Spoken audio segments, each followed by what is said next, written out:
Yo, Yo, what's up, bro? how you doing, man? I'm good, dude. I'm chilling, I was just studying a little bit.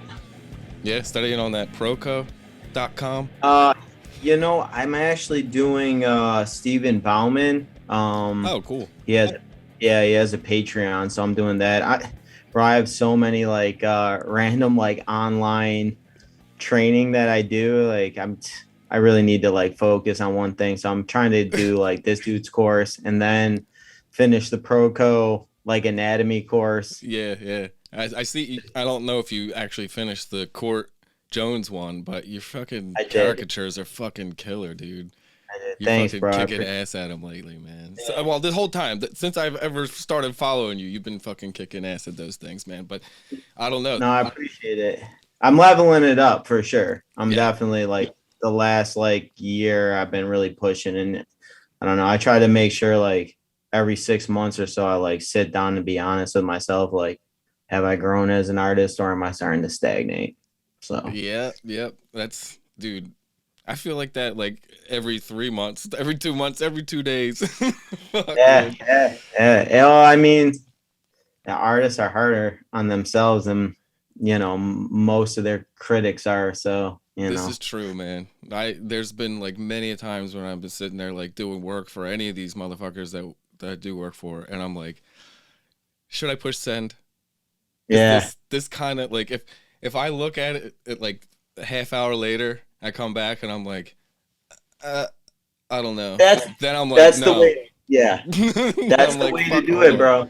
Yeah, sometimes I'm like, this is it right here. Like I'm sitting here making it, and like Yeah, I just put a fucking head on a body, and I didn't even have to do any shading or anything. I'm like, okay, this is gonna be fucking what I'm doing. But like, sometimes I'll have that feeling like maybe this ain't gonna work out. So maybe yeah. let's just give us a fucking rest. But then by the time I fucking come back, somebody else fucking posted something just like it, and I'm like, god damn it. But Yeah, well, that's the nature of the game. that's it. I mean, yeah. So it's like, yeah, the nature of the beast with like any of that like online content creation is like, you know, You it's almost a got to stay game. ahead of the game, right? It's Yeah, kind of weird, man. I found myself like in the past 5 6 years, like paying way more attention to social media than I ever have. You know, yeah, and I mean, it was one thing when I first started getting into this shit, and I was paying attention to those people that I was influenced by. But then when you start working with it and start having to like promote yourself and other things, it just starts to yeah. get real fucking real weird and shaky a little bit. You know. Yeah, I mean, dude, you broke into it and you got like a good situation going. Like a lot of I people was are lucky, doing it bro. just to do it. Yeah, yeah. I mean, right place, right time, right? Like, Yeah, and I was doing it just to do it too. That's I wasn't looking to fucking. I'm gonna make this my fucking job. Yeah, that's what I right. was thinking to myself. Like, I really wish this would be fucking cool as hell, man. Like, but I never thought it would, But it paid off. Fucking working, making photoshops on a toilet at a law firm for Is fucking that what you 5 were years. doing before? Yeah, I was working at a law firm, like doing real estate mortgage foreclosures. Okay. So, but like I wasn't like in deep on the process. I was like opening files for the company. So like Mm, the shit that I was doing was like mindless, like just yeah. basically data info or data entry kind of shit. Yeah.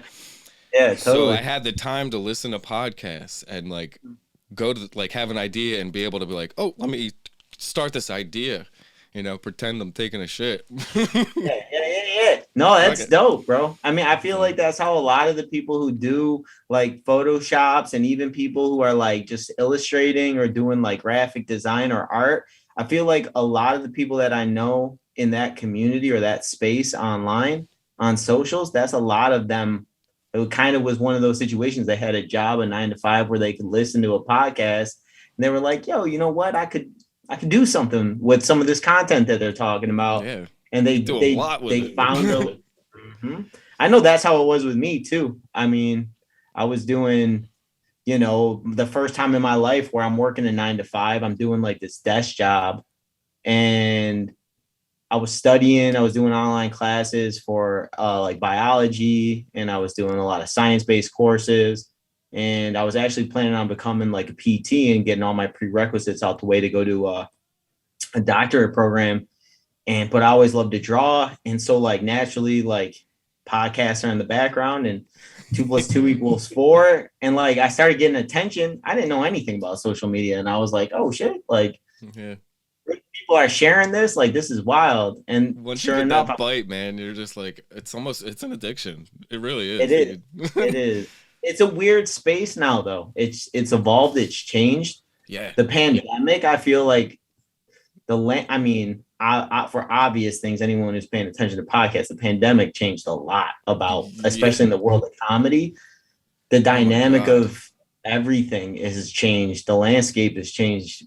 Yeah. It's And almost harder to like make content for them a little bit, because well, it except for like is. Rogan and like the bigger ones, like they're all Yeah. Zooms. The joint's been fucking Zoom the whole time, except for one that I Yeah. fucked the sound up on. Yeah. I didn't catch that one, dude. Rich Voss back in the beginning. Don't worry about it. It's good. Yeah, it's bro, honestly, it kind of bummed me out. And it, like, yeah, it was just like no one could have called it. But like even how I feel like the comedians in that space used to engage with content creators in a positive way. Because the internet can be really ugly. But Yeah. like we had like a good rapport, like, and I say we loosely, but like a lot of content creators who do art and do graphics design and photoshops and edits and deep fakes had like a good relationship with a lot of the comedians. And I really just honestly feel like everyone fell out of love, excuse me, with social media, with Instagram specifically, because it became such a weird, censored, judgy place, like that, like no one wants to even tap in anymore. And like Yeah. so there's less research, there's less posts, there's the algorithms change, the algorithm bogs down artists now. It doesn't It promote don't help any you of at it. all. I know. It's Fuck a horrible. hashtag. Like, what do you like? You use them, but did they work? I don't fucking know. Bro, I, I'll tell you you know what, what? I stopped using them once I noticed that I was finding shit just by typing the word. Like, people can just really, like look up the word and not put the hashtag in front of it and still find shit sometimes. yeah, So I like, don't even I I don't have even no know idea how how it any of it, works, man. It's fucking bro. ridiculous. But yeah, it I seemed like a lot of the comedians started like almost like making their own shit. Well, they didn't have shows to fucking do and promote. So it's like, what are we gonna do? Why are we gonna share this? Something that somebody made? Because a lot of the time, honestly, you have to yeah. admit they share that shit, and It it's just helping you promote it a little bit. It's not like they no, pay no, for it or anything. it was like a mutual understanding. Like a Yeah, creator will do something that might boost the funny or image of a bit or whatever that person's promoting at the time, and it became like this symbiotic relationship where like as a result you get more followers or you get more likes and more attention. And that's really what artists and creatives want. They just want the same thing a comedian wants. They want a little bit of love, a little bit of attention for like their work. And it's dope when someone who has that platform or that influence can boost you a little bit. It means the exactly. world. You know Hmm. what I mean? And then obviously for guys like you, I know a handful of other people who've had, the good fortune of working with like some of the best comedians in the world in that space. And it's like you guys were able to actually make a living off of it, or at least some like substantial income to help supplement like whatever else you may or may not be doing. Yeah, That's fire. That's super dope. You know what I mean? yeah. It. I still fucking count how lucky I am, man. It's just, Yeah. and until recently, like honestly, like it was helping me out. It started at first, it was little by little, but then eventually it became to be like half as much as my fucking day job was Right. making me. And then the pandemic hit. And Yeah. fucking Friday Yeah. the 13th was my last day at that job because they fucking were Really? like, "Pwah!" So Kill that. I was like, oh fuck, man. I guess I was like hoping that the comedy and shit would still keep going. I was like praying that 2 week, let's like flatten the curve. I thought that was gonna Okay. work. Yeah, but no, no, no. But I mean, luckily this New- shit went the way it did, and he Diaz moved back, and I got this gig, and this gig is what's make it not. I mean, this is like what is keeping me alive now. You know, it's fucking, it's crazy how it worked out. It's beautiful. I mean, and that's life, man. You can't call it. You don't know what's going to change tomorrow that'll affect you, you know, in 2 days. But I mean, out of everybody that you could have linked with, I think Joey's the one, man. He's the best. He's the realest dude in the world. Like, yeah, man. That's why I when I first saw him on Rogan, I was like, it might have even been that fucking the blue cheese video with him and fucking Red Band or whatever. But yeah. Ever since then, man, I just fucking gravitated toward him because it was like, you're from New York, I'm from Jersey. You know that fucking that person. Yeah. You know, It's everybody knows that fucking person. Yeah, yeah. He's special though. Yeah, he's extra. He's got those stories, and that's really what resonated with me. Is like he's got those stories about like his life growing up and the type of trouble he would get into, and it's like, I grew up not too dissimilarly. So it's like those, like when he makes jokes and he's talking about the craziest stuff in the world that like the average person could not relate to in any way. Yeah. And he just dumps it down to a simple understanding is like, you know, he had a kilo of bow, I had a machine gun. What do you want to do, Jet? You know what I mean? Like you're just like, it's so simple because it's a 2 + 2 = 4 equation, but it's just the most wild situation. And then, you know, flash forward 20 years later and they're copacetic. You're like, his jokes on the fucking stage, man. Yeah, yo, it is wild, man. Have you seen him live? Yeah, like a dozen times. Like Joey honestly was one of the first comedians that I ever went to a club to see. And it's like I had found the podcast. I didn't really understand like how stand-up comedy worked. Like, dude, I'm ignorant sometimes. Like, I'm like, oh, you could just go to open mics and practice? Like, who would have thought? I had no idea. I just thought like someone was really nice at like making people laugh and they somehow somebody I never thought about it. Never. And then, you know, like found the podcast for like a year. I was like, oh, I get that. This is kind of crazy. I didn't know people could do this. And sure enough, I wanted to go see like Diaz because I knew he was affiliated with that group of people and he had been hilarious on the podcast. So I went to go see him. And like, bro, I brought my dad, like my dad's best friend, my girl. Some of the funniest shit I've ever seen in my whole life. Like changed my life. Like honestly, without sounding corny or cliche, it changed my life. I was like, this dude is so funny. And dude, like, I'm like, man, he and you know, I'm like, I'm just a guy from Buffalo. I'm like, he's famous, you know what I mean? And then he like comes out, after the show, and I know he doesn't do this anymore. Yeah. But like he came out after the show and just shook everybody's hand and he was just hanging out. Yeah. And I was like, I'm so confused. Yeah. Like why are you here? Like he was like, what the fuck, you know? Just dude, the first time I met him, I was waiting in line to go up, you know, because I saw him. It was in Philly at Helium, and he was signing or taking pictures in between shows. I think I saw like his early show. So this was back when he used to, because at one point he stopped going out in between the first and second shows, and he'd only go out at the end. But this was back when he was going out in between everything. Me too. I walked up to him. I had like a little dime bag that had like bat symbols on it. And I was just like, he cupped it, and he knew. He was like, thank you, brother. And he put it right in his pocket. I was like, this is my fucking man, dude. He was really the second one that I saw live, like comedy. But the first one in a club setting. The first one I ever saw before that, and the only one I ever saw before that really was George Carlin. Oh wow! He, for some fucking reason, he was playing a high school in like my area around here. It was like a big auditorium back in like 06 or something like that, 05. I was gonna say, yeah. But I had crazy. Seen other comics before Joey, but never in a club. I was like the club scene is fucking different, dude. It's fucking, you're in it, you know. It feels so good. It's intimate, is what it is. But I had seen Chappelle and I seen Cat Williams prior to that, and I seen Chappelle right after his original cancellation, we'll call it, when he walked away from all that money and everyone was calling him a crackhead and shit. And I knew it. I'm like, that ain't real. Like, this dude ain't doing that. But like, it's so crazy how that happened back then without social media. you know? It was like when people talk about Dave Chappelle being canceled, I'm like, y'all forget he got canceled. Like he didn't have a voice. Like Yeah. because there was no social media, there was no way to speak against whatever the narrative is that they spun in. Dude, they called him horrible things. Like they I called him know. a drug addict.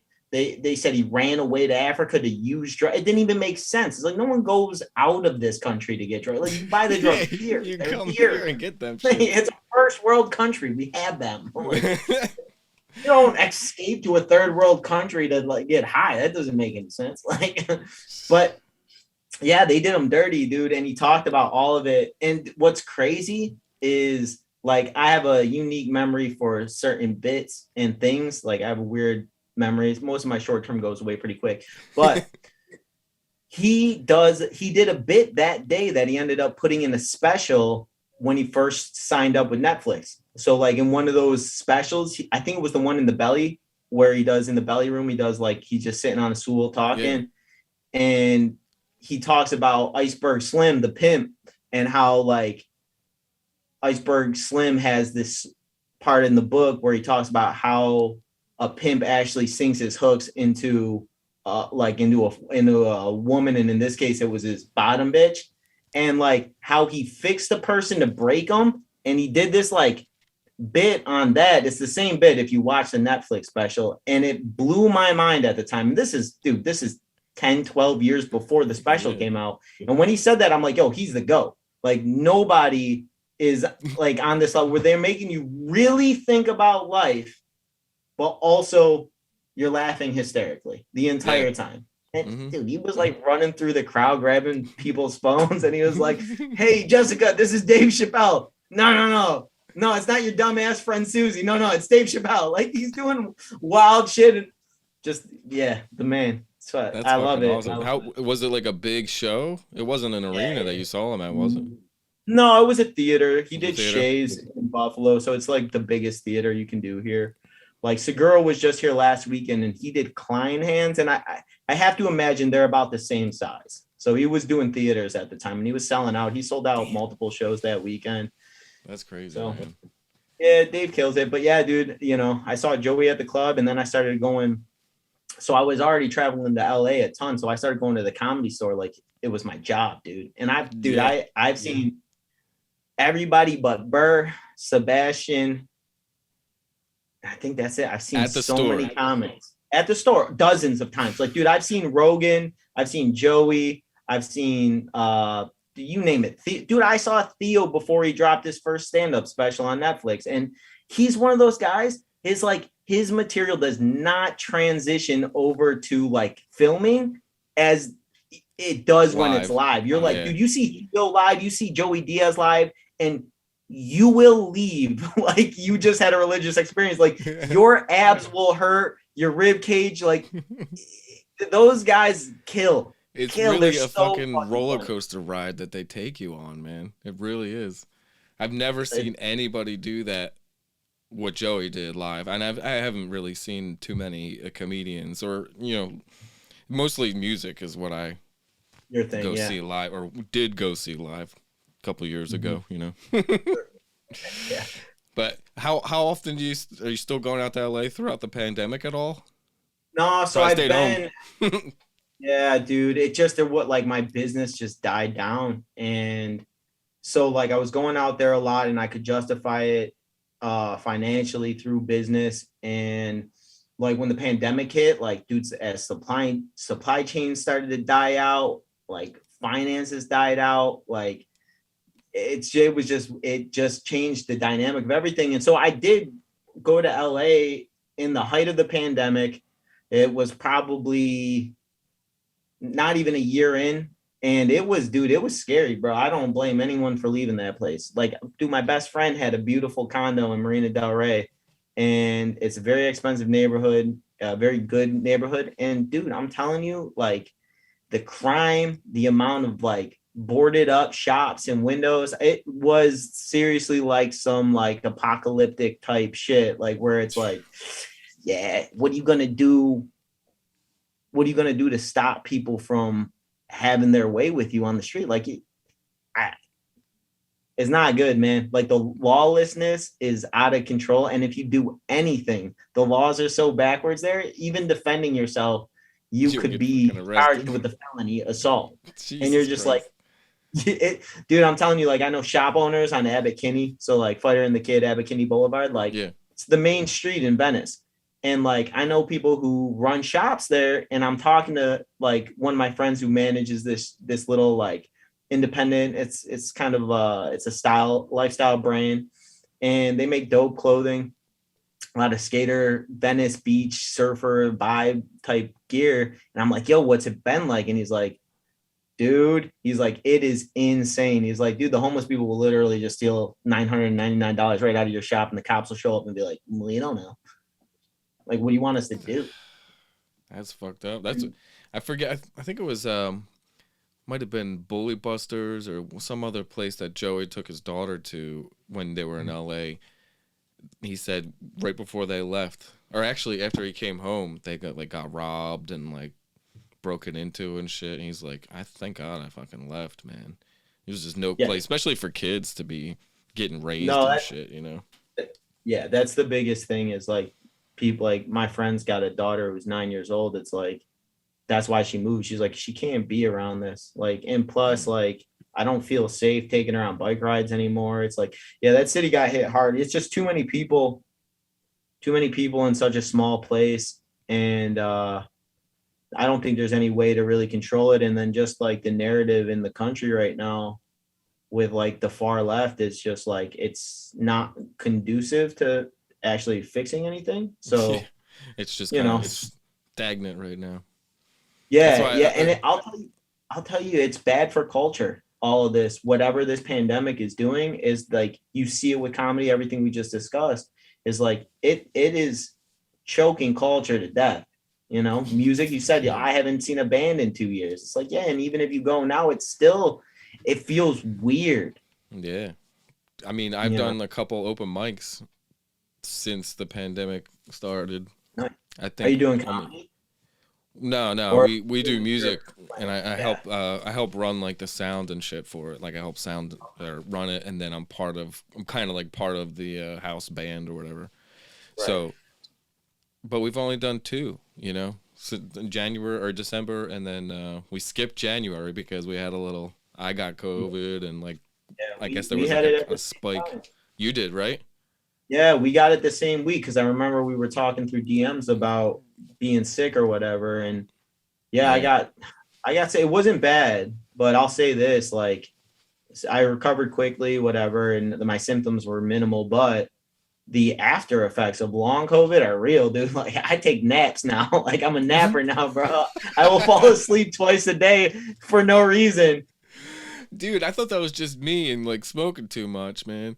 Because I kept No, smoking throughout the whole thing. Well, I was smoking the vapor pen mostly because I feel like the reefer and like the combustion, it would just make that a little worse. Because when I had it, it was all like up here.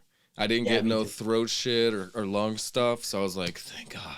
Yeah, it's the Omicron. That's like the variant symptoms are all Yeah, upper like head cold, but basically. Yeah. everybody in the fucking house had it at the same time, and I was Yeah, just like, ah. But yeah, and now that I was take scary. naps like fuck. Like I don't even want to like, because before I got COVID, I was up like every fucking night watching YouTube tutorials. Skillshare is my fucking shit. I don't know if you Yeah. have that, but I watch No, a I lot of. have Domestica. I do that. I do Yeah, similar things. Yeah. domestic is cool too, but I don't like having to fucking read the subtitles every because there's so many. But there's Yeah. great ones on there though. I bought like fucking I 10 of them. I But had a couple of guys that I had to learn their skills. But yeah, go yeah, on. I'm Ariel sorry. Olivetti, you know that fucking comic? It's the Oh guy. man, he's great, dude. But Yeah.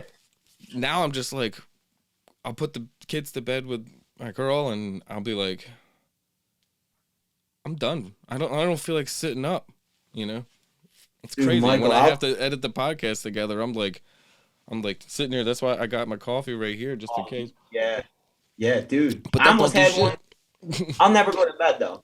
I'll be straight. Like my coffee consumption, and I love coffee. Like I love it, but like I used to be able to drink it when I was like in my 20s, like, I'll drink this shit right before I go to bed. Now I'm like, dude, I'm getting old, bro. I'm like, oh Dude, no. for some reason I can still drink it and then go right to bed. It's just, yeah, it's because I slowed down everything, dude. I slowed down my weed consumption. I slowed down everything. And I don't know how old you are, but I'm like I just turned getting 40 up. last Did year. you really? Okay, sweet. We're about, well, you're a little older than me, but I'm 37. Okay, yeah. And it's like, dude, I feel You're everything. starting to feel Bro, it. You're gonna feel it in like 2 years, dude. Take care of yourself. I try. It's over. Here's the thing. Like, I have mileage on my joints. Like, I like watch Rogan and I'll listen to like Goggins and how like they're like just keep hammering, and I'm like, no, I no. can't. I'm gonna break. I did that. I'm falling apart at the seams, dude. Like, I don't got all dude, that fucking testosterone and fucking I need it on so it bad. shit. I was like, I was a competitive breakdancer throughout my 20s. So No like, you'll shit. see my little, yeah, you'll see little clips of me like doing weird shit, and like Not no more. it's yeah, it's just what's left over from like b-boying and like that life. But dude, I'll tell you what, I was hitting it so hard. I was training like a professional athlete, like 8 hours a day, sometimes more. Like, it was ridiculous. I wasn't working. I was supporting And what myself. happened? What? How did you stop? Did you just like slow down or just? Oh, I broke. I had multiple surgeries back to back. Oh Came shit. back from came back from real injuries, dude. And like, at the time, you go on Google to just like, is there a way out of this, or like, do athletes come back? And there was like no information on it. And now with YouTube, like, it's that culture of like rehabilitation and like sports like therapy is so much more accessible for the average person, which I wish it was there before, but it wasn't. But I had to really educate myself. So it's like, yeah, I tore my labrum in my right shoulder completely off, bucket handle tear. They repaired that 3 months later. They did a debridement on my left shoulder, which probably should have been actually like basically I should have had a full slap repair, and they didn't. So I still have some issues with my left.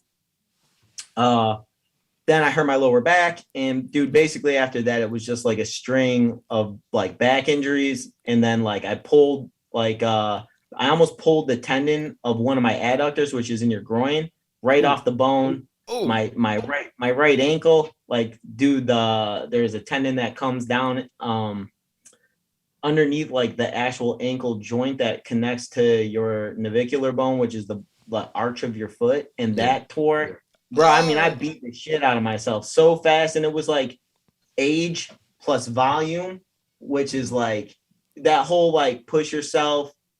And like, I have that in space. Like, I have no problem being like, I don't care what you say, body. I'm just gonna keep running faster, bitch. And like, but inevitably something will happen, and it'll go like bing, and he'll be like, I'm on the ground now. Like, or it's like, I finished the workout and I need surgery. Like, there is a point of diminishing return with that mentality. So it's like, I love the motivation and I love like all that. But like, for certain people like myself, it's like, you got to know when to train smart, like, train smarter, not harder type of a situation. Well, that's basically what you got to do when you get old, I guess.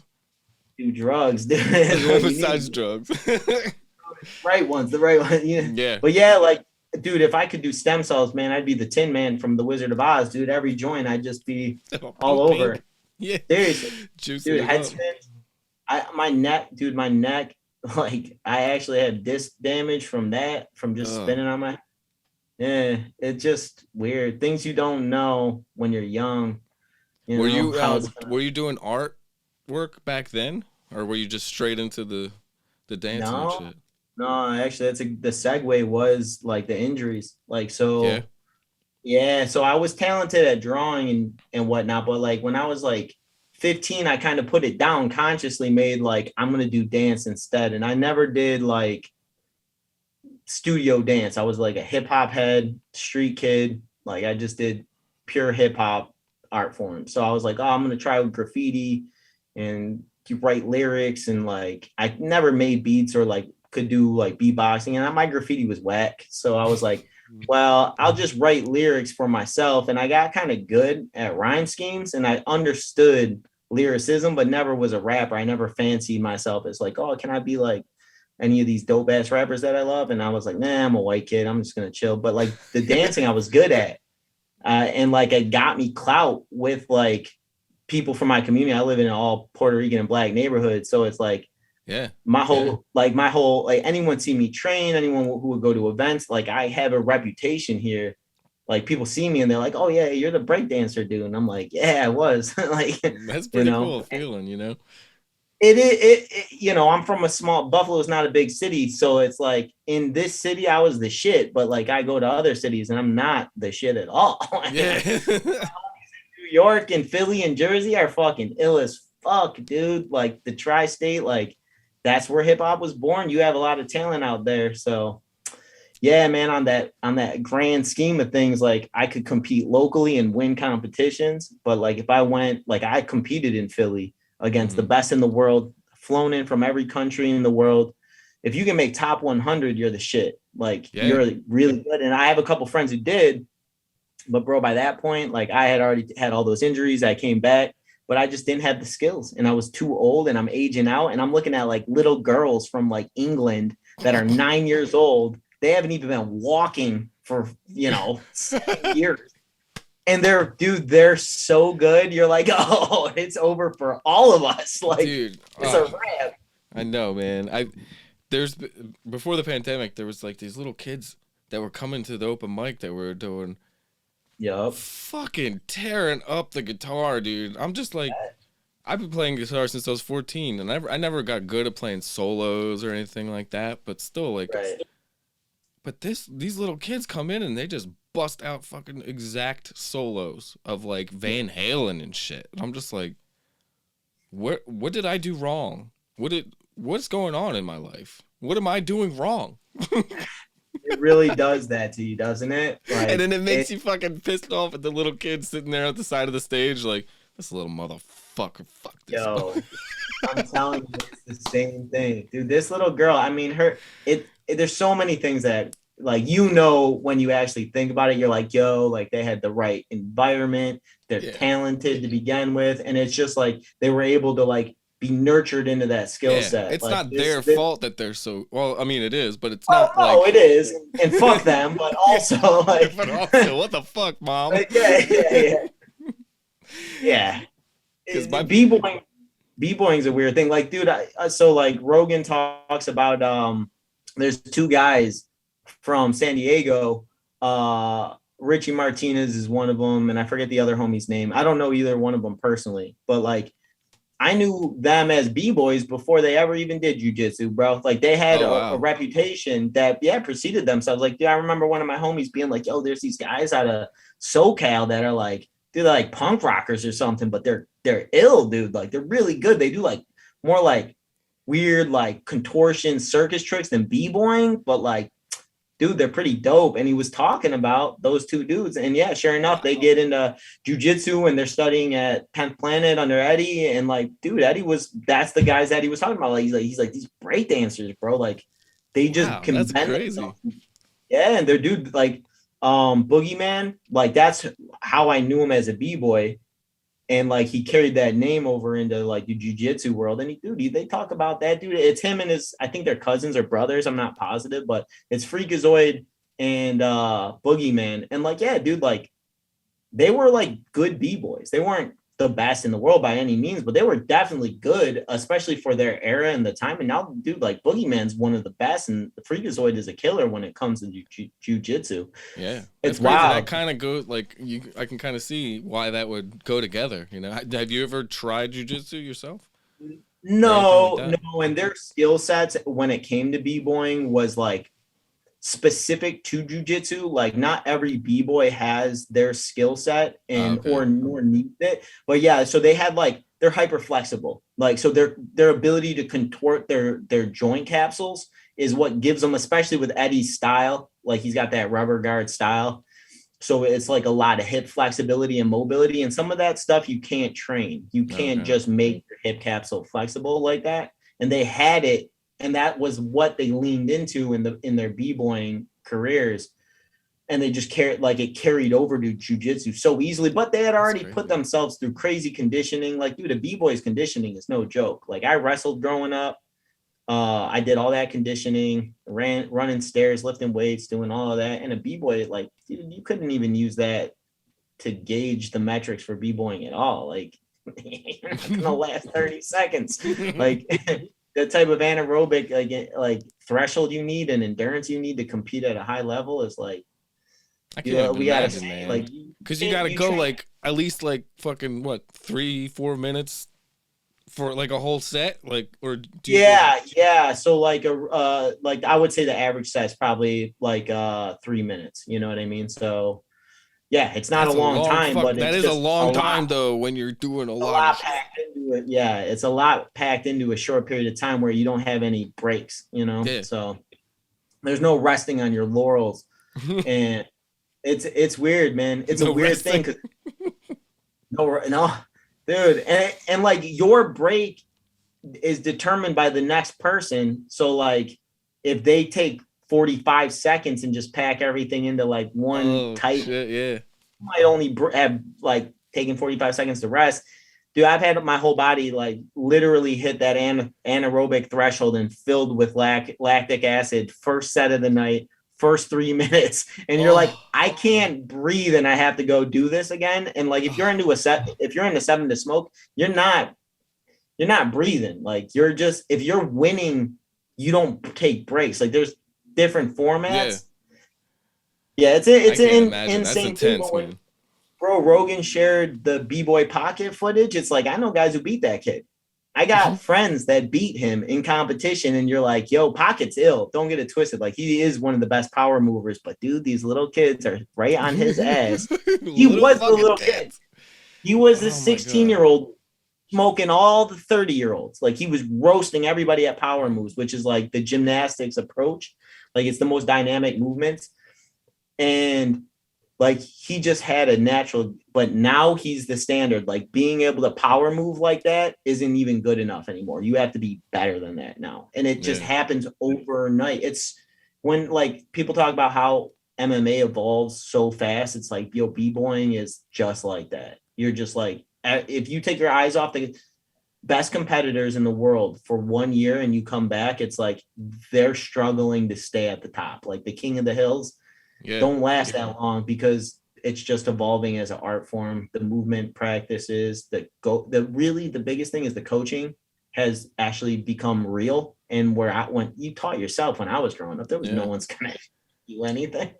Now it's like it's a legitimate sport that has money behind it, like real sponsorships. You can make a living. Yeah. Soon we're gonna see fucking reality TV shows with it and shit. Or have there already been?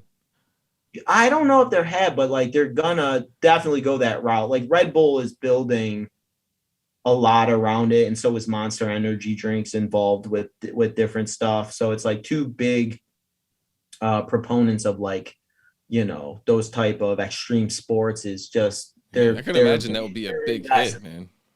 Yeah. So I mean, it's going to the Summer Olympics, the next Summer Olympics in 2024 or whatever. They're going to be there. Damn. So yeah, so it's getting put on the map for sure. So it's really interesting to see what happens, and I hope like, I wish it would happen sooner for my sake, but like I hope for the next generations, like there is a real like way out for people to make a living, so they don't Yeah. have to live like day to day. Like I do when like I grew up hustling, I was doing wild shit in the streets. You know what I mean? Like I was fucking around as a kid, and I got older, and like I always danced, and I was like, it was always kind of my like rock in life. Mm-hmm. And it when I did finally get in trouble for like messing around with weed, you know what I mean? Like I got arrested. It wasn't good at all. It was a really bad scenario to be in. Lot of like other factors that like kind of reasons why I really fuck with Joey, to be honest. Like he would really understand. Like, but there Mm-hmm. was a lot involved. Federal case, people got murdered. Like I had nothing to do with any of it, but because you're associated, RICO laws will tie you right into it. And so I got caught up in like this really crazy, like 5 o'clock, like kind of cautionary tale type story where it's like, damn, I got to make real changes in my life or I'm going to jail. Like things are going to get really ugly for me. Yeah. And I wasn't a bad person and I wasn't a violent criminal and I wasn't doing that, like I honestly felt like I was just like a victim to like shitty laws. And I was. The reality is I was. And that's when like my life really did change. And I was like, damn, I'm gonna have to like figure out what I want to do. And I knew b-boying was like my passion. And I was still in my mid-20s. I was in great shape. And I took it way more serious. And like I got a 9 to 5 and I was working. It's like the first time I ever had a job in my life. I'm like 25. And like, yo, and like I'm doing like manual labor and I'm juggling like 3 to 5 hours of training before and after. Like, so I'm waking up, running like 5 miles, eating, going to work, roofing, packing shingles, doing tree work, cutting trees down, like juggling those two jobs, and then like get out and like literally like run home, get in my car, go to practice or go to the gym. And that was my whole life. Like, dude, I wasn't paying attention to girls. I wasn't like doing anything but those work, eat, sleep, b-boy. And it's just like, if there was a real reality to it, like I would have been able to like get paid to train. I would have had sponsors. I would have had coaches, and none of that existed. And it's like I did end up getting good enough and marketing myself well enough to live off it. Literally all I did was I taught classes like b-boy class, which I hated teaching. I was just always like performing. Yeah, I was But just like, about to say, man, like you should probably try that, like especially now, nah, I don't want to teach. Like I Yeah. hate it. I like teaching one person individually who really wants to learn. But other than that, like teaching classes, it's just like it's not for me, man. Like I don't want to knock it because it's just my personality. Yeah. But I was able to perform like with companies, like teach like kids on stage just through demonstration, and I made good money doing that. Big performances for like big shows. Like there are a lot of concerts in Buffalo where they hired us to just perform, and like we actually made real money. Mm. And between that, I like got certified. I started teaching yoga, which I actually enjoyed that pretty like quite a bit. Like, that's how I made my living. Like I was literally b-boying and teaching yoga, and I was making like, I wouldn't say great money, but I was definitely making like a G a week. And it was good, especially for the cost of living in Buffalo. It was comfortable. Yeah. So I did that for a while, but then those injuries popped up, dude, and I was like, man, I better go back to school, and that just put me in debt. I know. Well, what's his name? What's the president's name? Biden. He's Yeah. forgiven a whole bunch of fucking debt. Oh, really? Bunch I of should school ask. debt, billions. And I know I need to go ask too, man. I did that fucking University of Phoenix online thing for Oh, graphic really? design, Yeah. and I fucking I never got to an actual graphic design like course because it was only like 3 semesters that I did it, but Okay. it was like the prerequisite classes to get into it, and those were like too fucking much on me. I was just like, fuck this shit, man. I gotta fucking talk to like 50 people back and forth. Cause back, I don't know, what was it, like What 2010 year or was something? It this? was like Yeah. 2010-ish. Yeah. It's about the same time I did online school, a little bit after that, I, like I just I 2011, just 20. couldn't handle it. I was doing the full-time job, and I think at that Yeah. time I might have like lost my license because of reefer. Cause Oh, really? I was like 27 and I finally got caught, dude. Smoking, my dumb ass, I Oh, worked. driving and smoking? Well, I was driving right after. I was smoking in the Oh, car. okay. Yeah. I get Me and my Yeah. friend, we worked at a pizza shop, and we went across the street to the CVS to get a blunt. And he went in, Okay. came back out, and I just parked right there Wow. in the CVS parking lot like an idiot. And he Hmm. did it, threw the guts out the window. We sat Yeah. there, smoked it, and apparently somebody that like walked in and saw him do that was like an Yeah. undercover, and they fucking Ye- called people, and then we actually we had enough time to finish smoking it, wait for his And girl to get there. They left out one way, and I went the other way, and the cops were coming that way, and then they turn around and pulled me over in my development. they give you a Dewey? I don't think so. No. I don't know because Oh, you well, would know. they might have You because would. I did lose my license for 6 months. Yeah, I don't know. Jersey. I mean, that's like local laws, so I wouldn't know exactly how like I don't you even know, know because I thought that I had probation. I went to like one meeting and then I never got a call from anyone else after that. I paid my that's weird. fine. It was like $1,000 or $2 because I got caught Okay. with like almost a quarter and like a bowl on me. Laws are so It's different so state to weird. state. You know what would happen to you if you were in Buffalo? Nothing.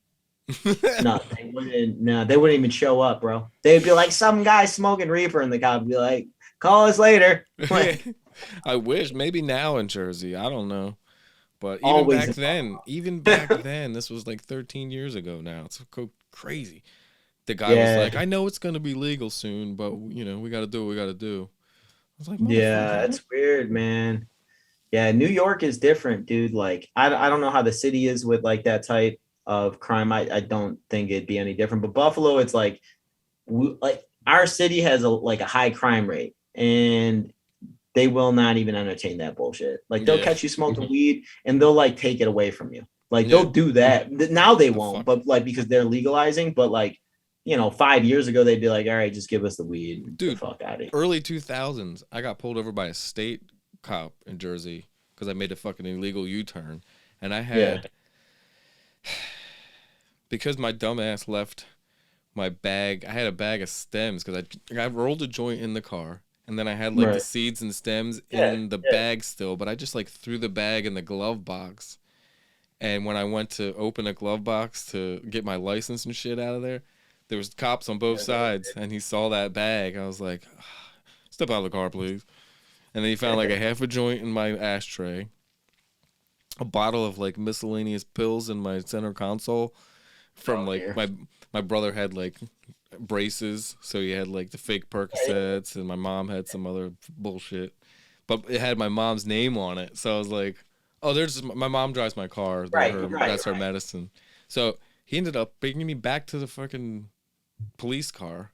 He made my girlfriend at the time get out on the top of the car, like sit on the hood the whole time.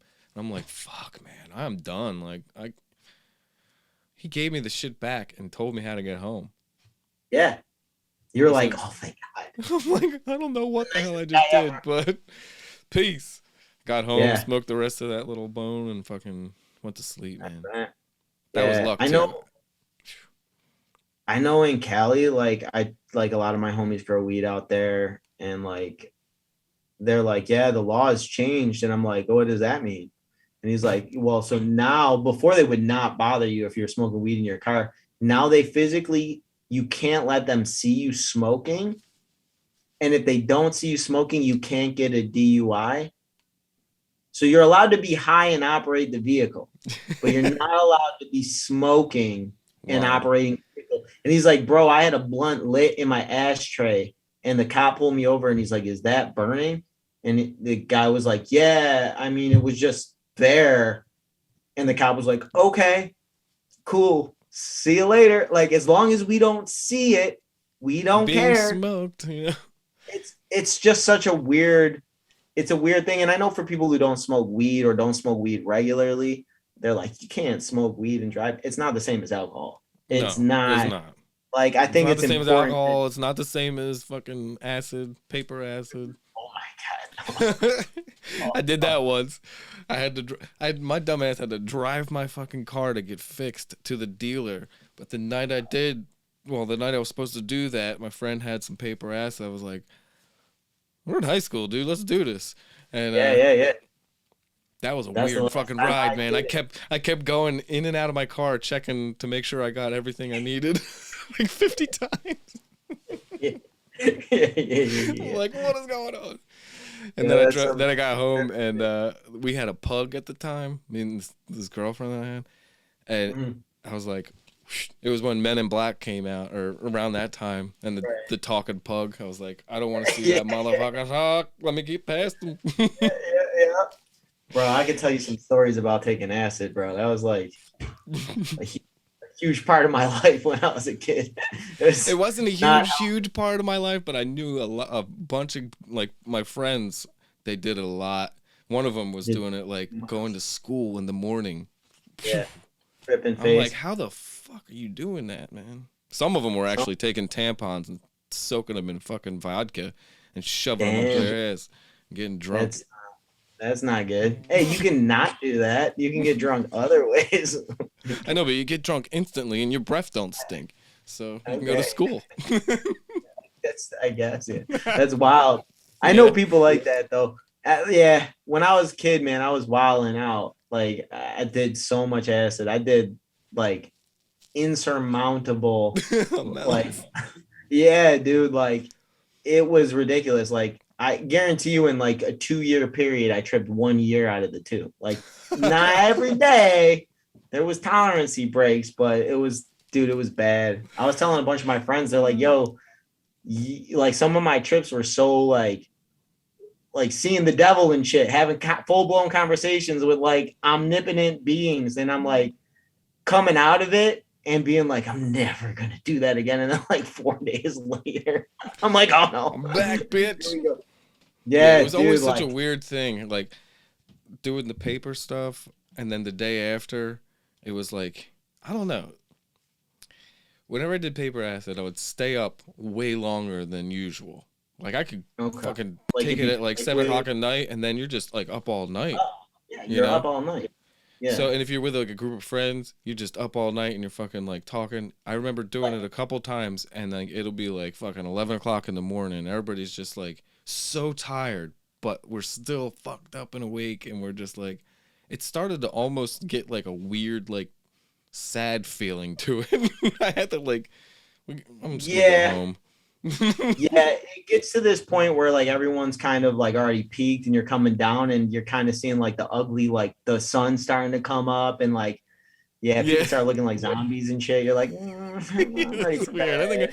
I need to go close my eyes somewhere. Fuck. Yeah, Gonna go hang out on Rick James's grave. yo, for real. Dude, it's around the corner from my house, man. It's like literally like 2 miles away from this window right here behind me.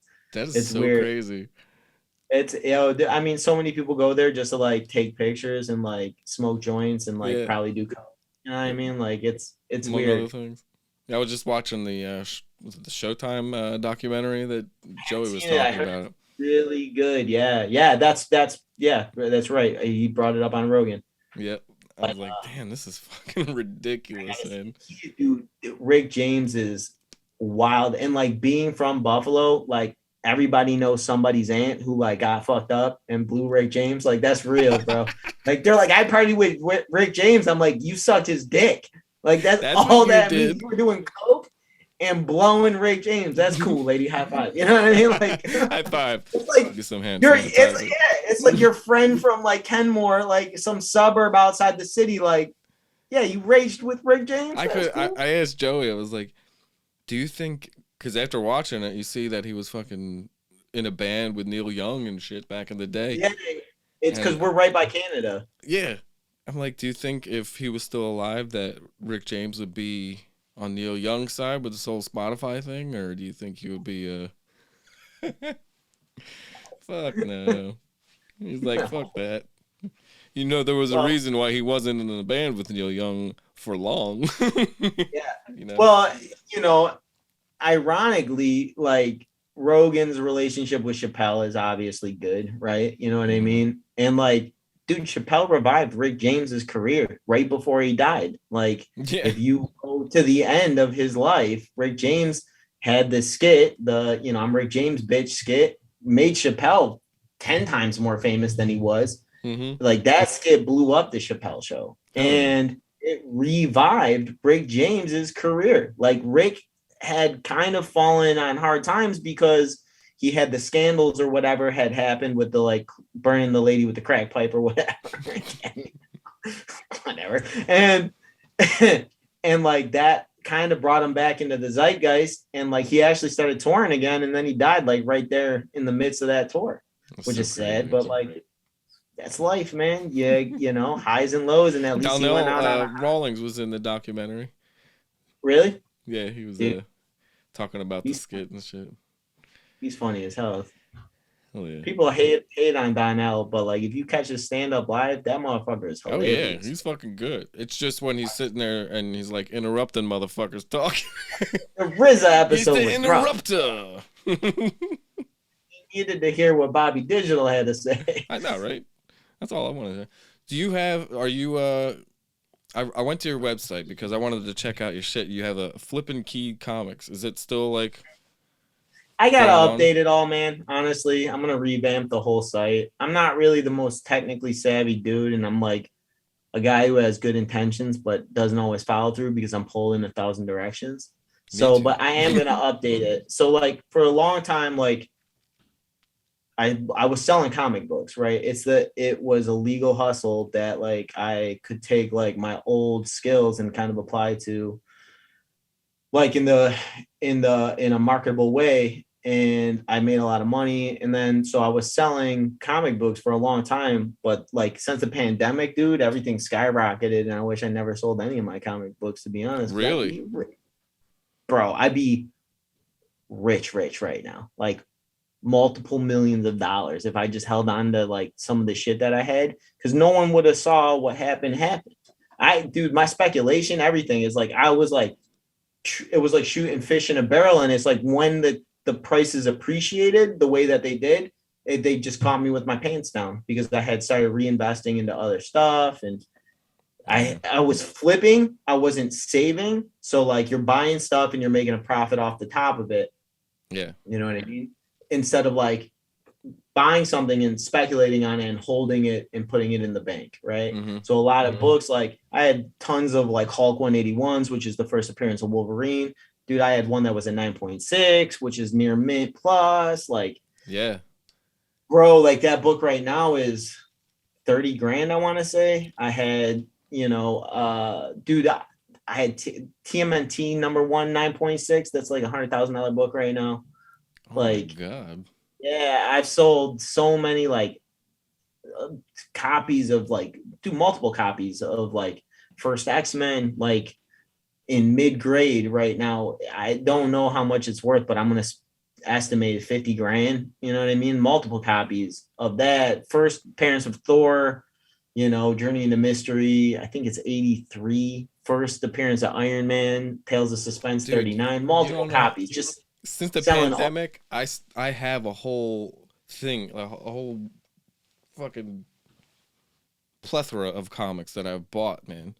And these are Yeah. just like basically new ones that are like Yeah. condensed, like a whole Right. bunch of things in one. But like I've tried to find like old ones that I had when I was young and find them on eBay and shit. And they fucking are, man. It's a It's big money. It's so like you see like people like are buying like I know like Shab is smart with his money and he bought a Bronco and he flipped it because you couldn't get them during the pandemic. And he yeah, does like the same things with Rolex watches. It's weird collector's market, and when there's no supply chain, so like just even getting like basic things like that store I was talking about on Abercrombie, they couldn't get shirts or ink to like screen print. Like oh my god, supply chains were so backed up that like your normal like accessibility to product, raw materials went away during like parts of the pandemic. And even now everything is marked up. Like, yeah, I mean, just like you want to build a house.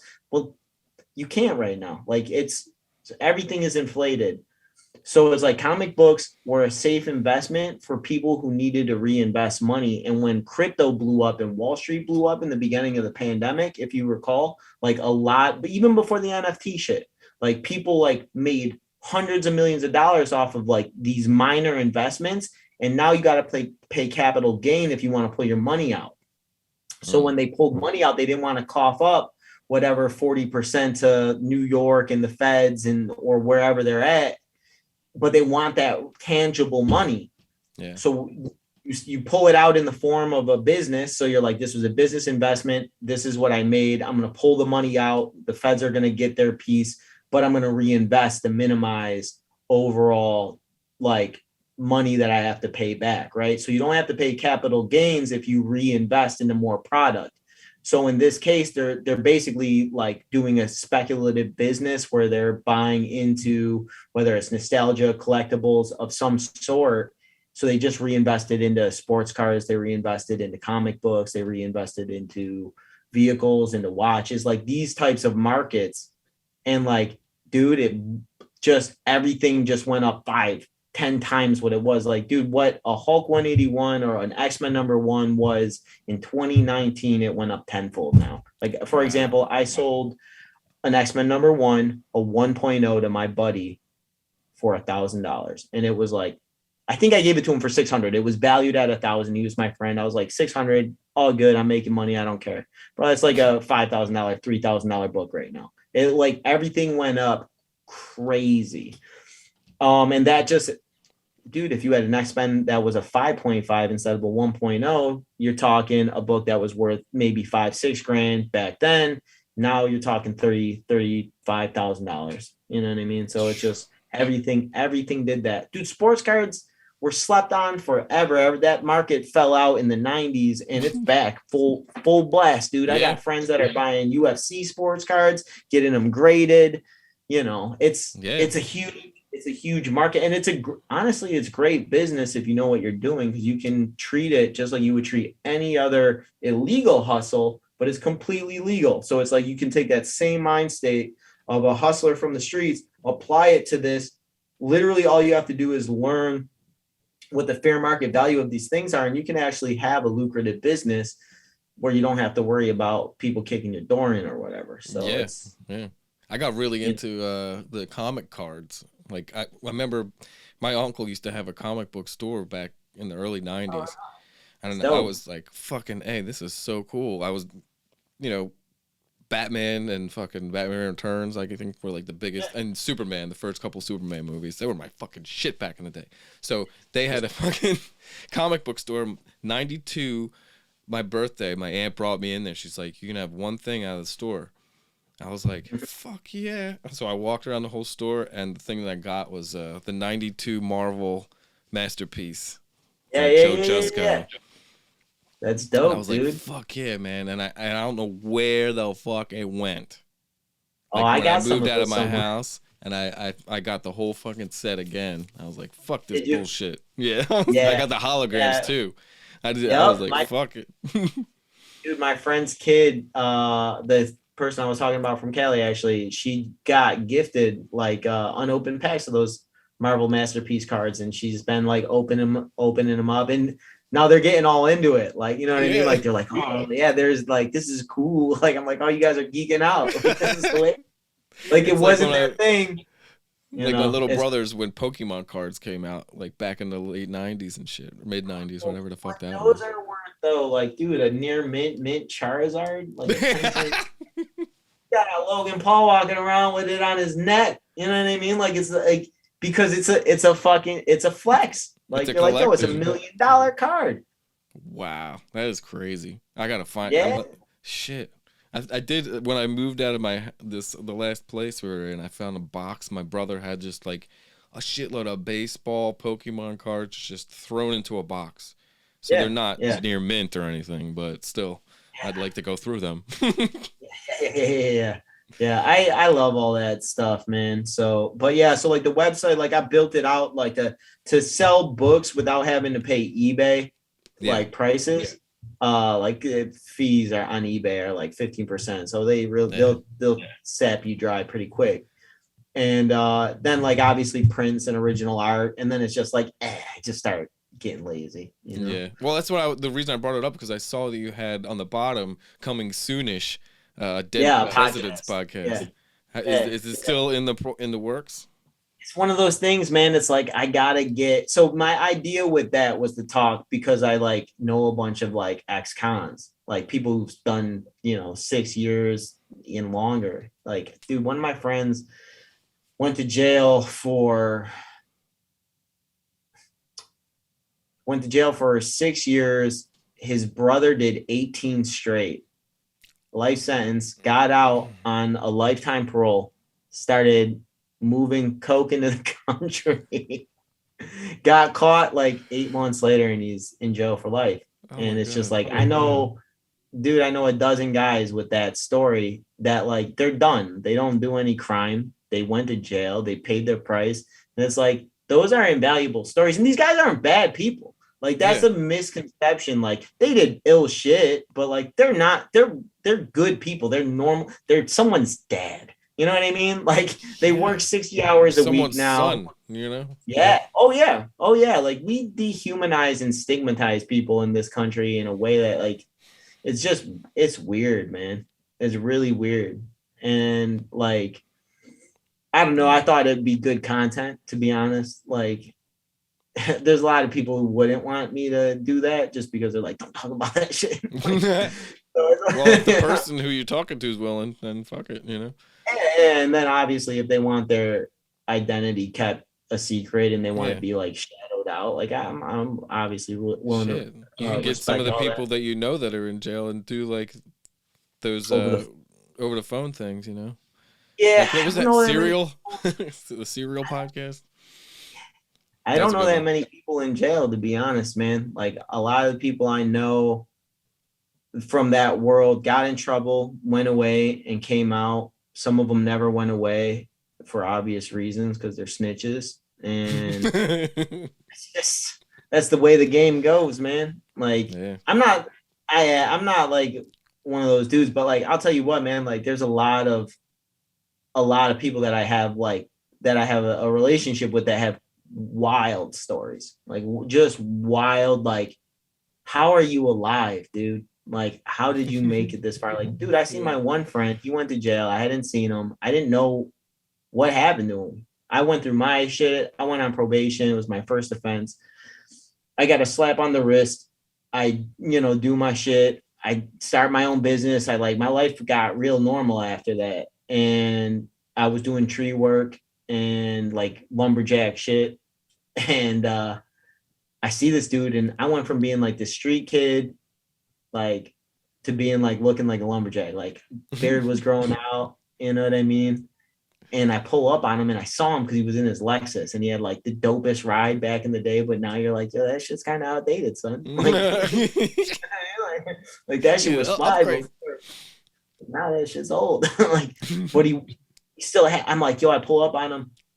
I'm like, yo, big guy, what's up, man? And he didn't recognize me. He was like, this white guy because he's black and he's from the Caribbean and he's like, yo man, and I was like, big guy, it's me. And he's like, holy shit, dude. I get out, I give him a hug. He's huge. He's like 6'2", you know what I mean? Like put on mad weight in jail. And I'm like, yo bro, I'm like, you put on some weight, huh? And he's like, yeah man. I was like, you been in jail? And he was like, I just got out. And I was like, dude, what happened? And he goes, and yo, this is crazy. Like I can talk about this. It doesn't matter. But like he had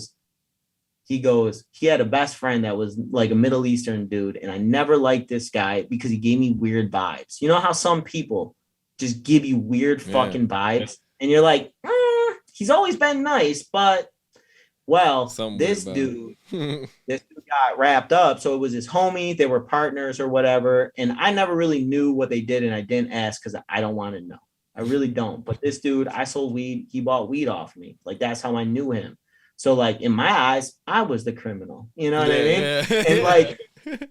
like, yo, so he hit me up and he was like, go meet my boy. I met him. He gave me weird vibes. I was like, I never left my brain that guy gave me a weird vibe. Like he was real quiet and kind of cryptic and like, but not in a cool way. And I was like, I don't know what this Not in the sexy way. nah, bro. And like, I see him and he's like, you remember my friend? I was like, yeah, the dude with the big ass beard. And he was like, yeah, he was like, I was like, he snitched you out? And he was like, yeah, he did. And I was like, man, I was like, what'd they get you with? I was like, tell me that you didn't even have anything on you when they arrested you. I knew better because I know him. He's like, big guy, I didn't have anything. Real, they arrested this man with zero drugs. All he did was say, I will go get you the things, referring to like kilos of coke. And bro, they snagged this fool up leaving. They didn't even let him get like a mile and a half away, he said. And he was like, bro, they pulled me over, they pulled me out, they're trying to get me to turn over. He's like, I didn't even do anything wrong. He's like, I just agreed to doing something. He's like, I could have changed my mind. He's like, I didn't even call a connect, nothing. They had no phone calls, nothing. And they hit him with Rico. Bro, life sentence. Life What? sentence. Yeah. This dude had never been charged with the prior crime ever. He was 50, I think he was 49 or 50 at the time. Like he's not young. Oh And my like god. Bro, life sentence. He goes to jail. They put him in the feds. They charge him with some it was very specific the type of charge that he got, and because he had never had priors, he spent like 6 months in law library, and he was able to get out of the life sentence because he had never been charged with prior crimes, and because of the nature of the conviction, it being specifically dealing with cocaine, that he was able to get a reduced sentence of 6 years. I think he served 4 and then did 4 on, or then he did 5 years on parole, and he paroled out. So he paroled out. He did the 5 years. Now, normally they'll let you off early for good behavior, and he never violated it once, and he was like perfect in jail. And bro, they didn't let him off a day early. They were like, "Yep, you get to do the whole shit." Yeah, man. So I finally got to see him now that he's free, and I gave him a free bag of weed. I was like, "Here you go, dog." Like, all those years of being my patron paid off. And I told him, I'm like, bro, when I got in trouble, they tried to get me to snitch on him. They like, when I got arrested, somebody had snitched on me, and they told them that I knew this dude. And like, they called me and they were like, yo, like, what's up? You know, we know you can plug this guy, blah, blah, blah, blah. I was like, the fuck are you talking about? I was like, I was like, he's a drug dealer. They're like, you know he is. I'm like, maybe I do, maybe I don't. But I'll tell you what I do know for sure, 100%, is he ain't never sold me fucking drugs, ever. And I only sold him weed. So if you're going to arrest anybody for anything, I guess you just got to rearrest me for the shit you already got me on. And that was the end of that conversation. Bro, it's not even dumb. Like, dude, I'll be honest, like being in that lifestyle and seeing, like, dude, cops usually miss a lot. Like regular old police, like detectives, like they usually do. They miss a lot and they fucking botch up cases. The feds don't fucking play, dude. You got a Fed case, it's over. Yeah, they're done. Yeah. Yo, like Joey will tell you, ask him, be like, yo, like the feds, when they make indictments, it's like 98%. That's their conviction rate. It's like, bro, they bury you so deep that it's like, oh, even if you can wiggle out of this charge, yo, we got 8 of those on you. Like, we have a jury that knows your face, name by heart. Like, they won't believe a word you say because we buried you with testimonies. Like, dude, they are so efficient. But what seems criminal to me, and I don't think the average civilian understands this about our law, is like the people who are getting all these like people off the street are not like these agents. Those agents are hijacking civilians that are doing crime, and they're manipulating those civilians to give up the information and actually do the physical work to go get evidence against their kin or friends or whatever, they're people that they know and have relationships with, and they turn civilians into informants, which is for all intents and purposes just how you, like, an independent contractor is literally what it is. And like, dude, they'll pay you money to do it. Dude, They'll I've been watching The Wire, man. Bro, it's The Wire on steroids, bro. It is like, dude, like a professional federal informant can make millions of dollars. They'll keep 50% of the seizure. So like, let's say you got $1 million in your safe and it was acquired illegally, and I know that, and I can prove that I know that you got that, they'll give me $500K tax free. Here you go. And it's like, bro, that should not be legal. No, like the fact that that's how, and it's like, yo, they make good money. They make a real salary. They get a retirement, a pension. Their job is sweet. And it's like, bro, they don't even have to do it. And then they put all of the work onto like people they're victimizing. Dude, it's so unethical. And it's just like, I just feel like because you stigmatize criminals in a way where it's like, no one feels bad for them. They're like, of course you got to snitch. You did the devil's work or whatever. It's like, bro, what? The devil's like, you bought drugs off me last. Like, what are you talking about? Like, dude, I can't tell you. Like, I dated a girl who works like with law enforcement, just a regular person, but she works in a courthouse.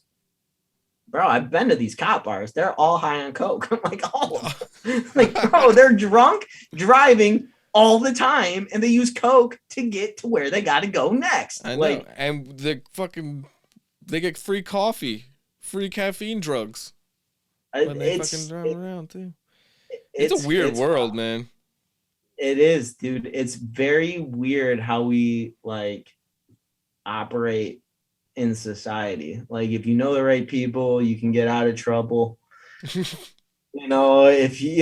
like, dude, like, same situation. It's like I'm talking to a DA, which is, bro, they have no idea about my past, and I'm a very normal guy now. Like, when I'm talking to a DA, like, her job is to like prosecute people, and like, she is the big boss. Like, she's right there with the judge. Like, that's a big deal position, and she's talking about people getting arrested for DUIs, DWIs, and she's like, well, I just don't understand, like, if this person was driving drunk, why would you even bring him in if he's your friend, and like, if or a friend of another cop. Like, she was talking about a situation where a person got caught driving drunk, and the officer pulled them over, and they dropped the name, like, I'm friends with so and so, and she's like, you don't process it after that. You just drive them home. Or you like follow them home. And I'm like, no, you don't. You arrest them, like, according to your rules. If that's really what you think, lady, maybe you should never give anyone a DWI again, and you should just give them a service to get them home safe. Like, it's like, not that I fall on either side of the line on that topic. I'm not taking a side, but it's just like, well, if this is what the DA is saying, it's just like, you hear it from judges, you hear it from lawyers, you hear it from prosecutors.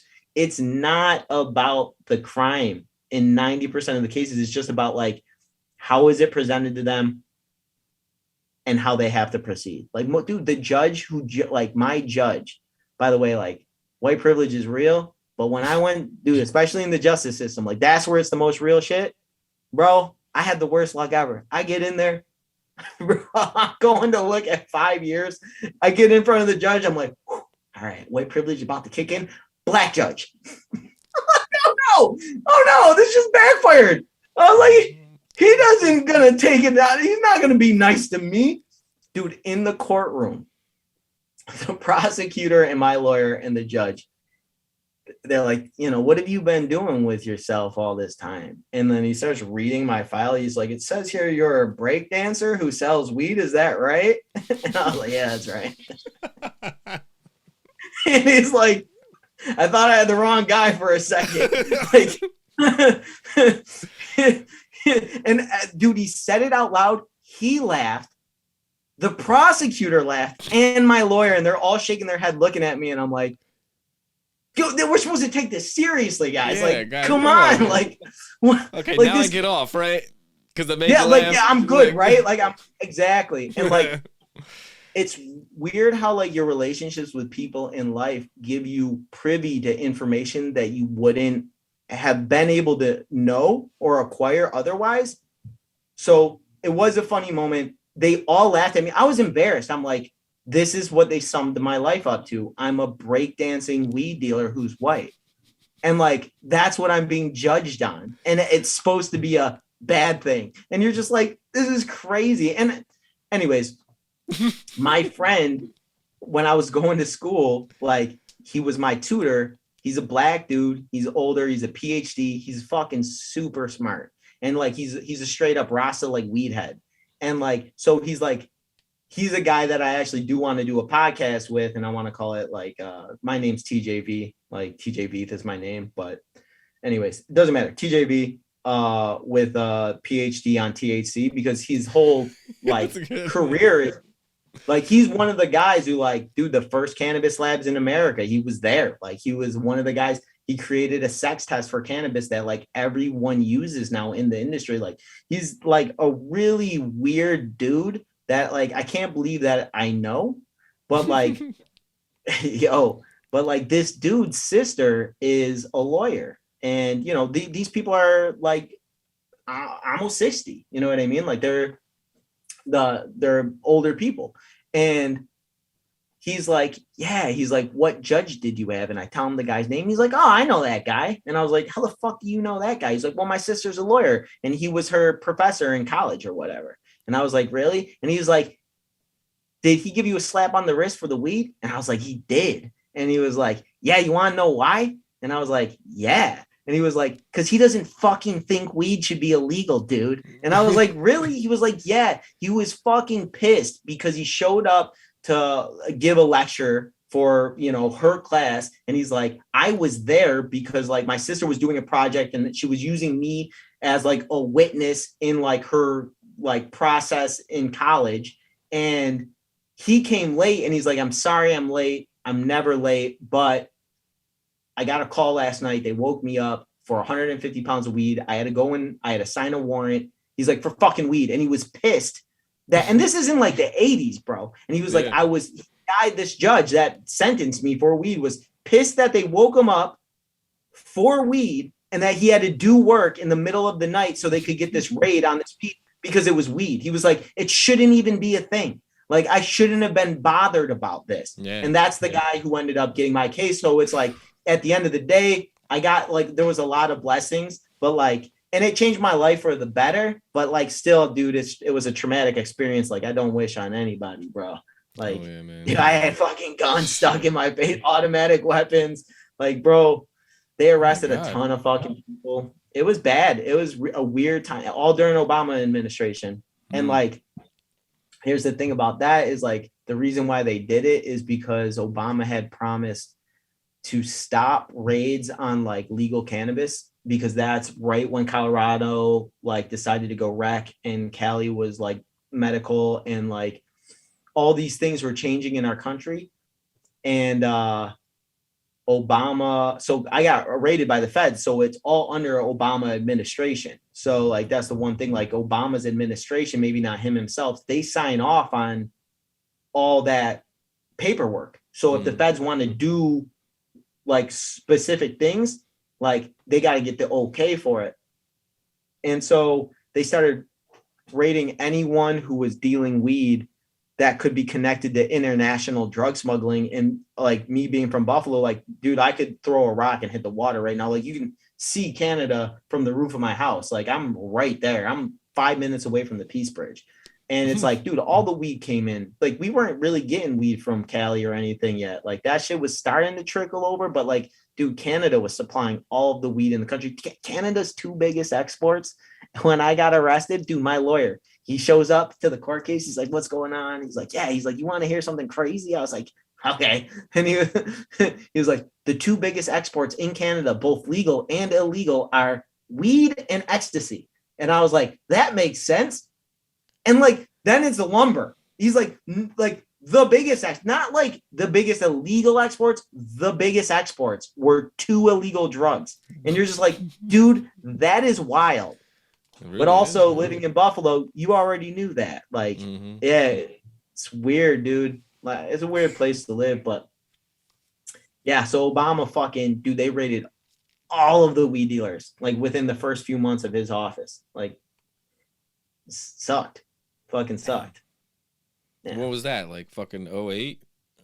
Yeah, so it was the beginning of 09. 09. Yeah. Damn. But like it started at the end of 08. So like I had known people, like I knew at least 7 or 8 people that had gotten arrested already. And then, you know, it's a small city, everybody knows everybody's business. So yeah. Once one person got arrested, dude, the snitching starts and everybody. It's literally how it goes, man. And it's just like, you know, if you did start that podcast, man, you might have to wait a couple years for the what's that shit? Like you wait 30 years so you can talk about it's again? It's supposed to be law, statute of limit or whatever, but I think it's only 7 years. I don't think it's that long. Oh, okay, cool. I don't know. I'd have to Google it, but with the guys that I'd be talking to, it would be guys who like were doing like committed felonies like in the 80s. Like a lot of these guys I know. Good. Yeah, they're well like they were doing shit when Joey was doing shit. Like I know guys that were like that was their thing. Like my one buddy was a wild man, dude. He was out of control. He's like, I finally got caught and it saved my life. He's like, I was so high on cocaine that I blacked out. And he's like, I went off the road, I hit a tree, and I woke up handcuffed to the bed because they found my head stash. And I was like, damn. And he was like, yeah, that got me for like 3 years. Oh, And I was like, your head stash? And he was like, yeah, it was a quarter pound. yeah. They didn't have a single sale, nothing. And bro, like he was connected. He was connected with like the big dogs in Buffalo. And like all you gotta do is listen to one Griselda CD and or like one Griselda album, Yeah. and you'll know what I'm talking about because they talk about it all the time. But like, yeah, there's one place like a pizzeria in Buffalo where like this Italian family, like they did work, bro, and they got away with everything. Dude, it's just so blatant. And I grew up with this kid. He was like one of my homies when I was a little kid, and he was always like just super talented, super tough, super cool. He had everything. Like he was a phenomenon. Like he had every skill. Like he was athletic, he was artistic, he was handsome, he was cool. Like he was that dude. And like he hung out with me and my other homie, and we were dirt poor. And like he always had money, but he always hung out with us. And like I always wondered like what that mentality was. And it's because his parents grew up poor. He identified with like people on that side of the line. And like his family made their money like in pizza and with crime, and he knew it at a young age. It was so weird because by the time we got to high school, he had like a nice car, and like his family had been well retired from any criminal illegal activity. And they're you come to Buffalo and like they're the go-to pizza spot. Like they're the go-to, like that's the Buffalo That's wings. hilarious. Bro, it's fucking bizarre, but it was, dude, this was an Italian run city during the heyday, bro. And it like they let these motherfuckers do whatever they wanted, apparently, Fucking because they never got with into that pizza. Yeah, Well, bro. That fucking powder wasn't the dough, son. You know what I'm saying? Like, yeah. bro, these What do you dudes, got man. going on the computer back there? Is that Oh, Photoshop? What do okay. you got? Yeah, so this is Photoshop. So you could see like take you on a little tour of like my process. Like I did this one of Conway the Machine. Yeah. Here. Let's see if I can get this angle out for you. That's a nice fucking tablet screen. What is that? A Wacom? Is that a Wacom? Or is that a Yeah, so it's yeah, no, you're right. It's a Wacom or Wacom. I don't even know Wacom? how Right, you really however, say it, I to don't be know how to say honest. it right. It's beautiful. But yeah, bro, it's a 32-inch Pro. Yeah, bro, I ponied up on it. I was like, Yeah. I upgraded from a Cintiq 13-inch, which is what like when we first started like chatting in DMs and shit. Yeah. Like that's what I was doing all my art on. Which, bro, that little tablet alone is like more. It's got horsepower, man. Like you can get a lot done on that little tablet. And but I was like, man, I want to work big, and I really want to step my game up. And like I knew I was going to commit to really learning. So I was like, I'll buy this so I follow through Yeah. on learning, right? Which doesn't always work, that mentality, but it's something like I love art, and like I'd love to make a living off of just doing art, and maybe someday I will. I'm not there yet, but like, you know, I do enjoy it quite a bit. And I've made good friends in the industry, and you know, I work under those people and I can get critiques from them. So I'm lucky in that sense where like it's cool. Like, yeah, some really talented people. Like when my shit elevates, it's because I'm dealing with and working under like someone who's so much better than I am. Like I work mad hard. Dude, but yeah, proof is in the pudding, dude. Shit's fucking crazy, man. Dude, learning new skills, like new mediums, like dude, I've been getting fast with digital finally, because most of my stuff takes so long. It's honestly embarrassing where it's like, yo, I put like 40 hours into a piece, and you're like, dude, I watch some of my friends do what I can do in 40 hours in 4 hours, and I'm like, oh no. Yeah, so I know the feel. So, bro, but it just started to click digitally for me, where it's like this piece probably took me like four hours. So it's like it's to the point where it's like I got it down, and then like if you look, like I don't have a ton of layers. Like I'm literally using my background layer, so like I toned it with this kind of like probably like a 20% value gray. And then like everything else is just, you know, like real brushwork. You know, there's no magic tricks. I'm not cutting Yeah. any corners. You know what I Do mean? you So draw everything? Like, do you sketch it on there too, and then start? every, so everything like with this piece specifically, everything you're looking at everything right now. Like this was sketched. So my process, just to break it down real quick, would be like with this specifically, I look at you know, my reference, you know what I mean? So I'll open up the reference. There we go. So I'll open up the reference, pull them apart, put them next to each other.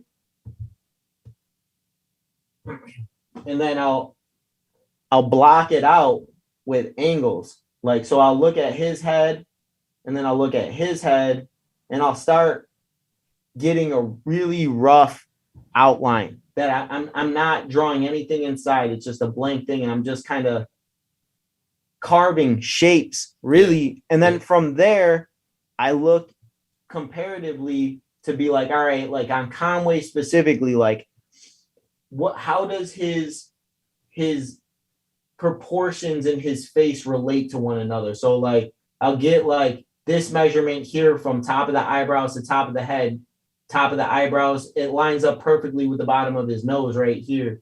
From there, you know, it drops from the bottom of the nose to the chin, you know what I mean? And then how does his chin relate to the muzzle? They're almost dead even, you know what I mean? So it's like you can start to understand like, yo, these two proportions were identical.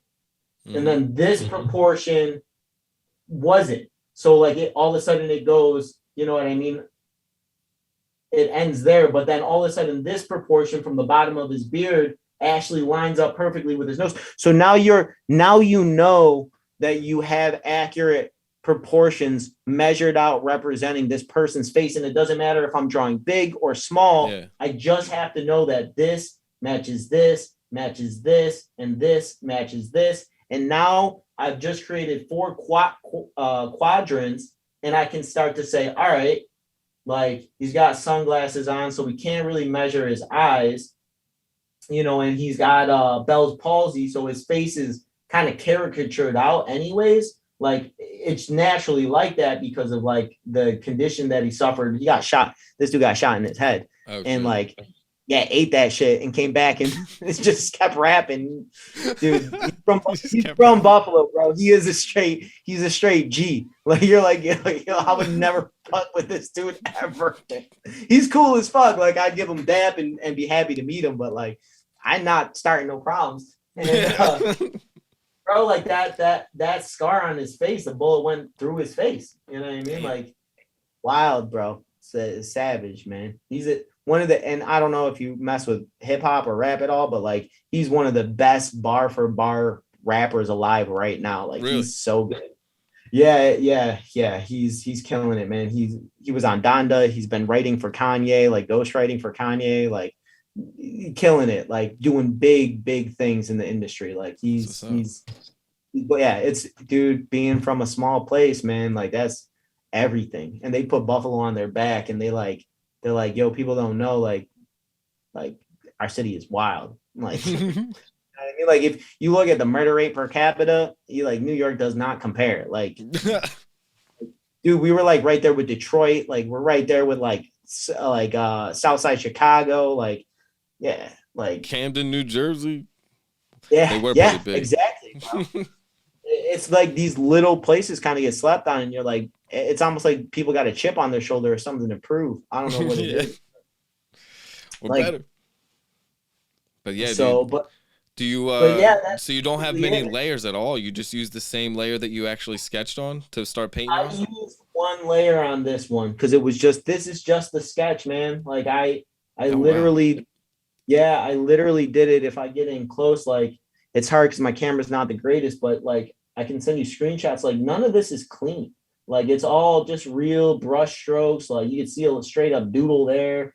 just, I'm literally taking a brush and stroking it in. Like it's not really like the chain is busted. Like it's just doodles, but pull it back and it comes together cohesively.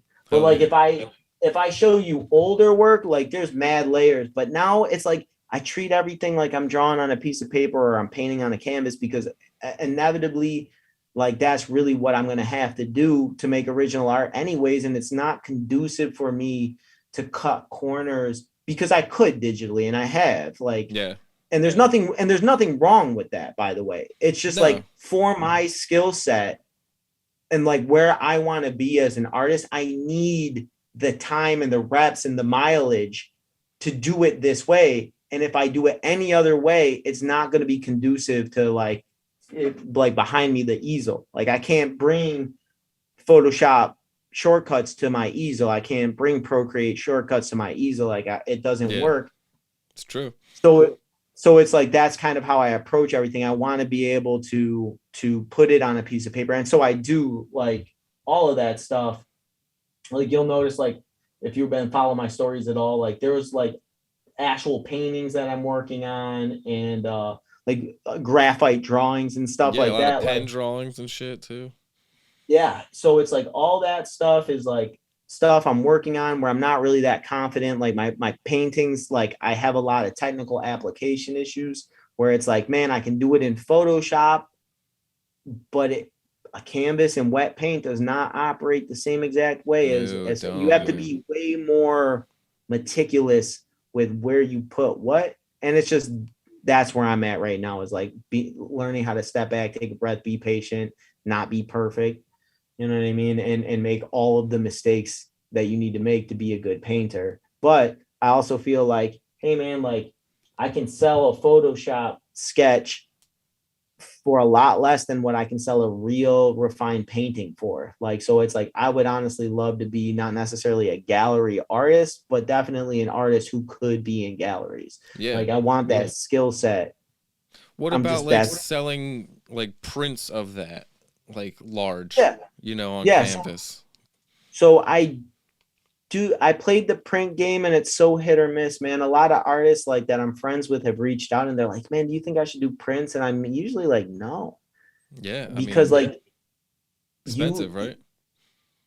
it's if you want to make like, I tried to use the model that Das Brock did, like Mm-hmm. his model, and it worked for him. Like he got a lot of love, as you know, um, he got a lot of love a few years ago because like dude that's when all everyone was engaging, right? Like that's Yeah. when all everyone on social media was engaging and they were like, thanks Dosh Brock for the piece and this, that, and the third. And he just had his skills to where they needed to be. And he was doing the right content and he got the right eyeballs and it all just organically happened for him where like it really sent him in the stratosphere with his art and his ability to market it and to sell it and to work with big names and big branding. Like, dude, he did stuff with Bruce Lee and he did stuff with Muhammad Ali and the UFC hires him. Like, Yeah. you know what I mean? And it all really stemmed from like obviously the MMA art, but a lot of it was like the fact that, Joey Diaz and Joe Rogan and like big people named him on podcasts multiple times. And it just boom, funnel system right to Das Brock's, you know, IG and Twitter and shit. IG, Yeah. and he blew and it's dope, man. And so he's able to market and do those auctions and market his paintings that way. And I think he's now like aligned himself with Block Assets with the crypto. So like that kid is always on top of his grind. Like I'll say if anything about that dude that's really impressive to me, like I like his art. I don't think he's the best caricature artist by any stretch of the imagination, but he is unique in his Yeah. style and approach. And I like that. Like uniqueness is never overrated, bro. Being like separating yourself from the pack and doing it well is always something that I respect at the top of the forefront. I As feel far that, as like man. his actual fundamental skills, though, from a critique standpoint, as an artist who likes that's what I study, he's not the best. Like he definitely has some like areas where he could improve, but it doesn't matter because of the other things that I just said. Exactly. So like, you know, his ability to like take that and sell prints, it's not like if you don't have that following, It's you're hard to not really get. gonna yeah, you're not really gonna be able to do And that. it's not And like that you can kid, sell like on demand. Like if one person wants one, it just gets printed and sent. You know, you have to buy like a shitload at once.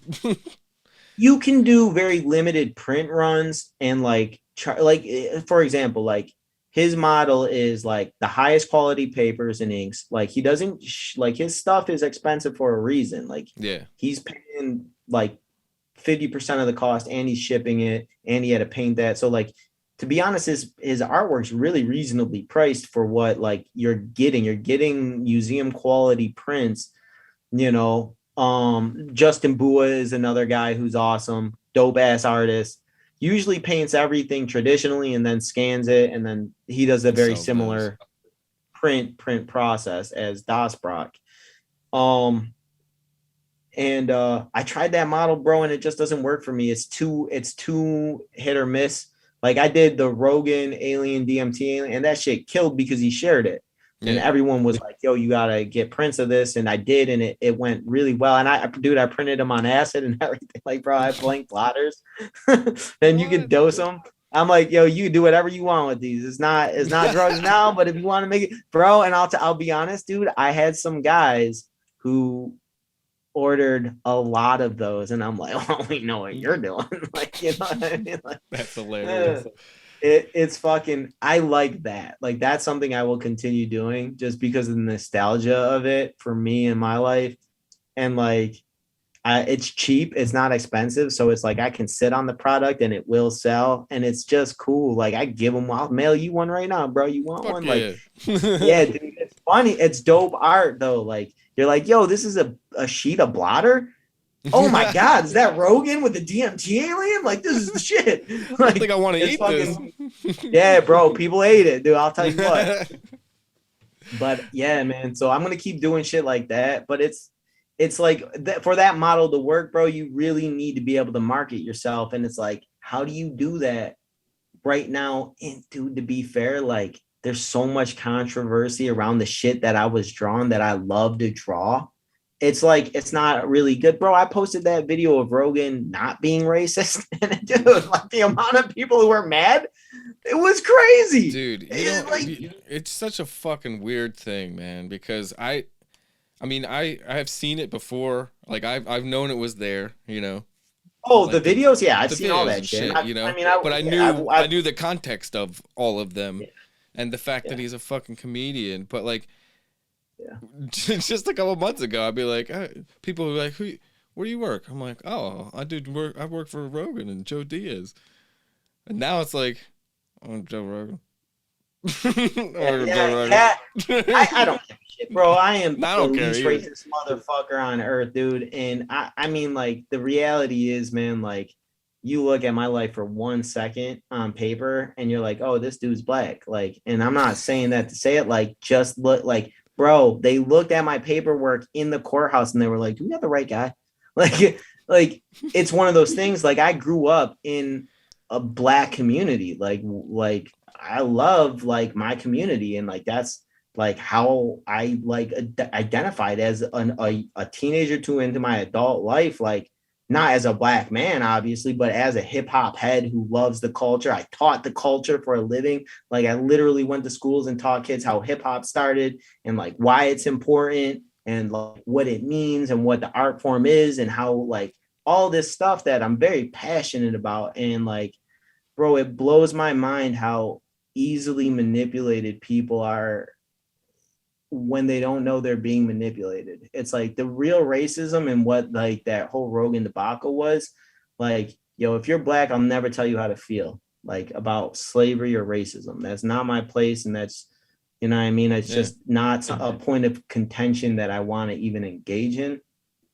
And so for me, like, I'm not going to do that. But like the real racist thing that happened with that Rogan shit is a white man clipped up Joe Rogan saying the N word out of context as many times as he could, and then released this fucking bad joke that Joe did, all for the intent to convince people who are sensitive to racism, whether you're white, black, or anybody else, to believe Joe Rogan's racist, and he did it and intended to release it during the first weekend of Black History Month with the intent to manipulate Black people and people who are sensitive to Black culture in America.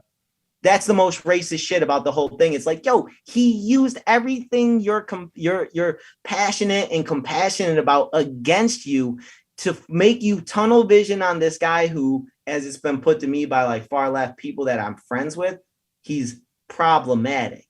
And to that's what we're worried about, by the way, like problematic people. Yeah. It's just this weird divisive thing. And I'm like, how did nobody call out?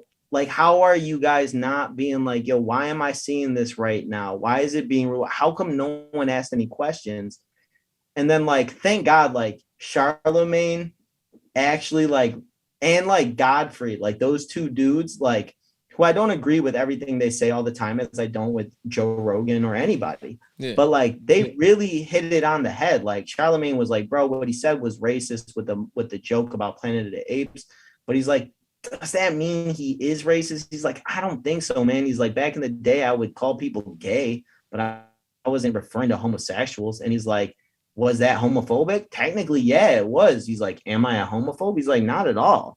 And it's just like, yeah, that's dumbed down and it's different, but like the point is taken and you're like, all right, I get it. And Godfrey actually really nailed it. In my opinion, he was like, look, man, he just let us down is all. He's like, but are we really going to pretend like there's no road back for redemption, or that's how he truly feels? And he's like, bro, we know better than that. Like, and he's like, there are other things involved. Like, this is a hit piece. Like, you saw who made the fucking video, some kind of like Democratic PAC or some shit like that. It was a Democratic super PAC, the Midas Touch people. Yeah. And I don't know like, enough about any of that. I know. I don't even want to get into it. It's just like, what the fuck? He's reached like this level because of the amount of people that are listening to him.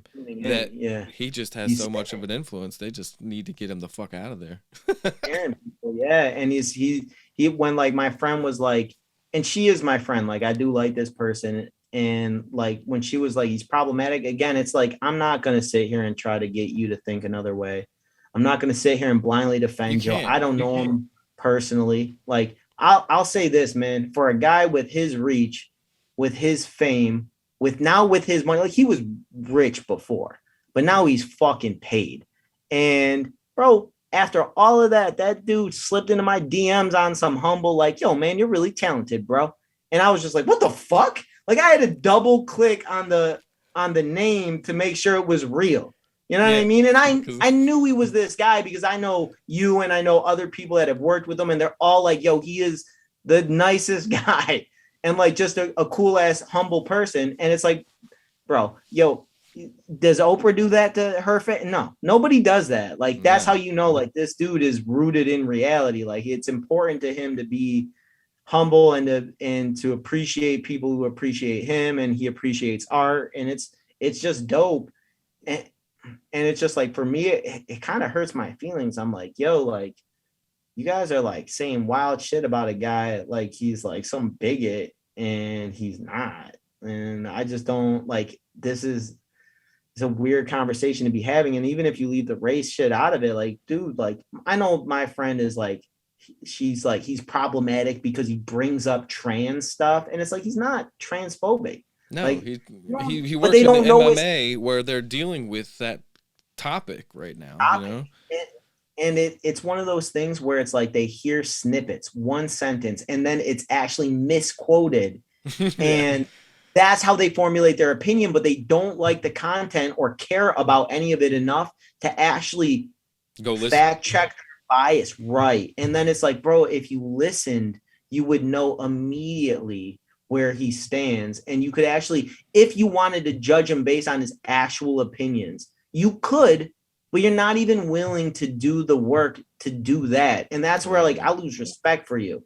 Like, it's like, if you're not willing, dude, she shared this thing that was from some media source that wasn't a real, it was just a smear, like, blog.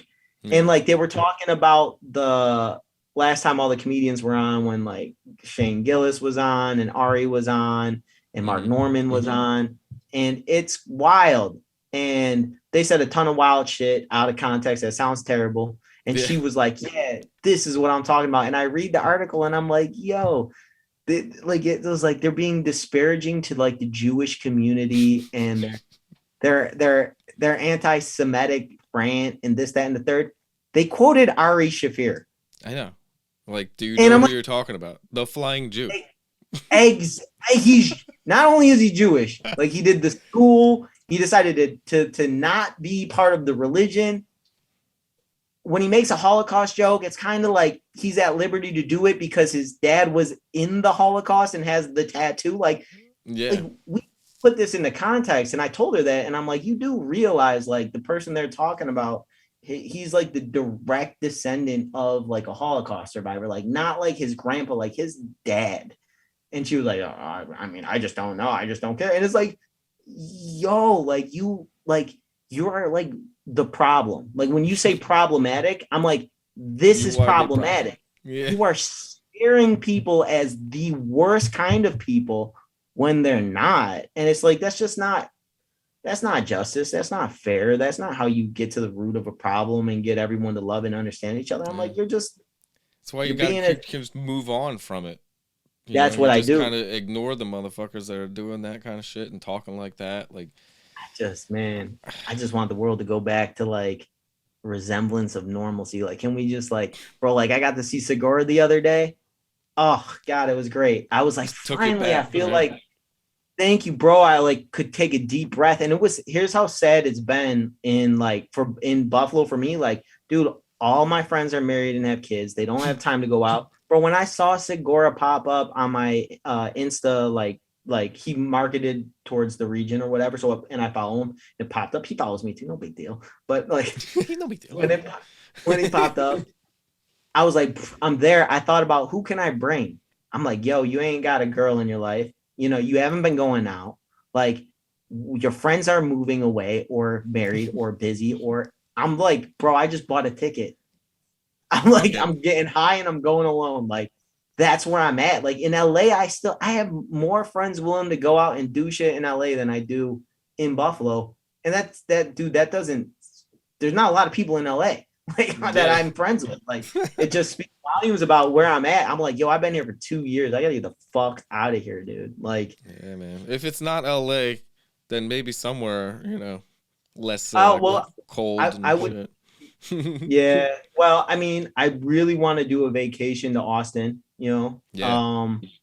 I'd love to see like what those guys are doing down there with the comedy scene and see if it brings back those vibes of like LA. Hope so, like man. that was the thing I'm sure it will. That was a thing for me. Like, bro, I've been to Kill Tony's show like probably like half a dozen times at least. Like when I'm in LA, cool. If like I could, I'd be there. Like, and usually I could, so I would. And then Tuesdays at the Comedy Store it was Sam Tripoli's night, like Comedy Chaos. And bro, for $20, you couldn't see a better show. Like, it doesn't even make sense. They could have charged $200 a ticket if they wanted. It was so ridiculous, bro. So it's just like, I miss that so bad. And like, now I know like Rogan's going to open up a club and there's already a lot of clubs going. There's like a lot of local scenes. Like, I would love to go there and fuck around and maybe do an open mic or something like that. Because like, dude, I'll tell you what, like I was doing open mics before the pandemic and I'm comfortable on stage from performing like breakdancing for years, but like, you're not talking. Yeah. It's a lot different. Same with music. Bro. Like I've been playing music on stage and it's a lot different than standing there with no guitar. Your voice is your weapon and you're not good at it. Dude, like I ate shit the worst I ever bombed, bro. Like, dude, like words do not describe the like humiliation and like the demoralizing feeling that comes with trying to make people laugh and just like, dude, not laughing is one thing. Like, dude, like just bombing so bad where you're like, I really fucked this up. Like, how did I even think this was funny? Like when those thoughts are going through your head while you're saying talking, the shit, bro, it's scarring, man. It's scarring. Imagine, man. I was going to get on stage before the pandemic hit. I was going to Helium for their open mic like Yeah, every week for like a few months, and I kept nice. putting my name in, but they never called Wasn't it getting paid. before. Yeah, Mhm. so it was whatever. I don't know if I would have done good at all. Probably Well, not. you got to assume no, right? Like, Yeah, and it's nothing personal. Like, you could be the funniest dude on earth, kind but of the glad they didn't translate, pick my name. bro. It's one of those things, man. Like, dude, I got high on edibles last night, and I was thinking about doing 5 minutes, and I was fucking like, dude, like so scared. I'm like, don't do it. Like, you're an idiot. And then I get a little less high, and then I'm like, don't be a bitch. Like, Yeah, dude, like a lot of it is like, dude, like my dread comes in with edibles. Like, dude, if I eat like 10 milligrams, like I don't have a tolerance for edibles. I smoke weed all day, but like, dude, like when that shit edibles hits just my hit liver, you. it does. Bro, no. Yeah, And I've been so I training. trip out and I get paranoid and I get like, dude, like it's bad. Like, yo, I have PTSD from like living like as a weed dealer. Like, bro, you gotta understand, like, dude, I'll eat 10 mils and the shit is over. Like, they're not rating people for weed no more. And I'm like, they're coming. They're Yeah, coming right now. Like, bro, yeah, yo, I'm like peeking out the windows and shit. Like, I was wondering why they even sell like such small doses of shit, because like Joey had these little tiny Tommy Chong fucking breast strips, and there was 10 in a pack, and it was 100 milligrams. So that means there were 10 each. right. And I was like, what is this gonna do, dude? Joey's giving me fucking 100 milligram, 200 milligram ABXs, so I'm used to like, Oh, you're used to taking big yeah, doses. yeah. So I'm like, what is this Cool. little 10 pin? So he gave me 3 of those breast strips one day when we were doing a podcast, and I was like, damn, I kind of feel this. What the hell's, Really? what's different? What's going on here? So I think they put different shit in there, like besides Ones THC, man. so things like if you all right, like I would probably trust his sources fine. From dealing weed, right? Like, bro, I'll be like transparent. Like, dude, I flew to California all the time to cop weed. Like, I bought drugs on the like black market all the time there. And it's sketch, dude. Like, the people are fine, which is surprising because you're in LA and you hear all this negative, violent shit. Dude, honestly, most of the time, like, it's completely cool and people are professional business people. But Mm. like, the thing is, like, the manufacturing of like illegal cannabis products in LA. Well, because you heard what happened with Kate Quigley, obviously. Yeah, Horrible, that shit right? could be in anything too. They're slipping it in everything, bro, from edibles to fucking vape pens. Like, dude, the black market out there is fucking nuts. And it's because it's run by like, dude, gangs. It's run, there's like cartels involved, Chinese like criminals are involved, and like it's just a black market, and it's got real powerful sketchy people who have serious money and influence, and they're literally funding huge operations, and they're just putting fentanyl in everything they can to up the how fucked up you get off of how little. And bro, this is in science, bro. These are gangsters that are lacing all this shit. Inevitably, you're gonna get, One that's too so much. yeah, someone's gonna die. That's what I'm And afraid of, because right now I like get like cartridges, these little vape pen things. They're yeah, not legal, like real, sold. yeah. So I'll tell you what, I make all my own shit because I know, like, I get like for like the vapes, like I get the distillate from the lab. Like, I'm not playing. Like, no one's cutting my shit. Like, I'm going to the chemist straight up. yeah, Like, my all my weed, like, dude, like all of my weed, like I grow it. Like, I'm not playing with these people, man. Like, it's not worth it anymore. Like, dude, even 2 years ago before the pandemic, like you were like, yo, it's a business, you can just kind of do it. But like now it's like with everything in that industry, you kind of have to just really, if you're not relying on yourself, or if you're not friends with if you're not business partners and like have a real relationship with the people that are like producing it, you just, it's not really going to be a great deal for you. And then B, like, you're risking it. you're risking your customers' health and Yeah, safety. And it's just like, for me, like, I think flowers are really still pretty pretty safe, to be honest. I wouldn't be sketched about that. But just like, dude, the price points, like, I don't know how your market is there. Our market is dead here, bro. Like, they legalized that shit and everyone became a weed dealer. Your mom's a weed Yeah. dealer. Ah, it's real, bro. Like, It's they true. popped up everywhere. Dude, people are popping up fucking selling weed out of stores and shit now. Like, I know they're doing the same thing in Jersey. They gotta be. Like, dude, like around the corner from my house, you can just walk in and buy an ace of weed now. And you're just like, what the fuck is this, dude? Like, Dude, the cops ain't there's come and this get you. online thing called like the Slump Kitchen or some shit. They deliver Yeah. in Jersey. They'll deliver. I'm about to be in business, son. What's up? Like, I no, know. I'm serious. Like, dude, like, it's It's a crazy, wrap. So man. it's like until that licensing goes out, and dude, the licensing shit, like, I don't know, like, if you're privy to anything that like Diaz is doing, but like, bro, that shit is hard to make money off of, dude. Like, Yeah, I've talked to a I'm lot of just enjoying it. well, that's the way to be, bro. Like, the business end of things, like, I've been doing all this research and talking to people, and it's like, dude, basically, like, if you have a license to distribute in a dispensary, it's basically you're holding the license for yourself, so that way that someday it will be profitable. But right now, you're not really making any money. And it's like, Yeah. dude, like, they interviewed like this one dude who, like, they did this program like they're doing in New York, like they did in Cali, where like if you were arrested for weed, you could get the license at a lower entry fee and you'd be pushed to the front of the lottery. So to like kind of make it right, to make amends.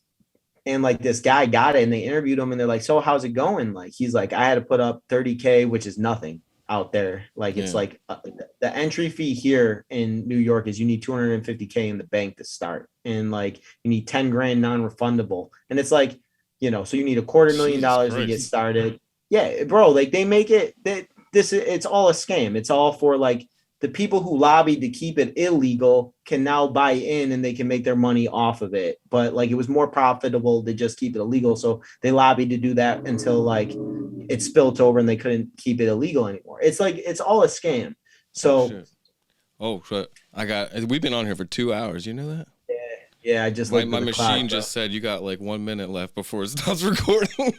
oh, no doubt. I didn't know there was a time limit. No, I didn't either. On this fucking, it's my micro SD card's full. So I got you. I don't Yeah, mean bro. to cut you off, man, but dude, All this good. was fucking awesome, man. Oh yeah, I knew we I'm would so have a good glad that time, this homie. fucking happened, like finally happened, because this was Yeah. waiting to do it for a long time. So Dope. Anytime, man. You just let me know and I'll hop on. hell yeah, dude. We'll have to do this again for sure.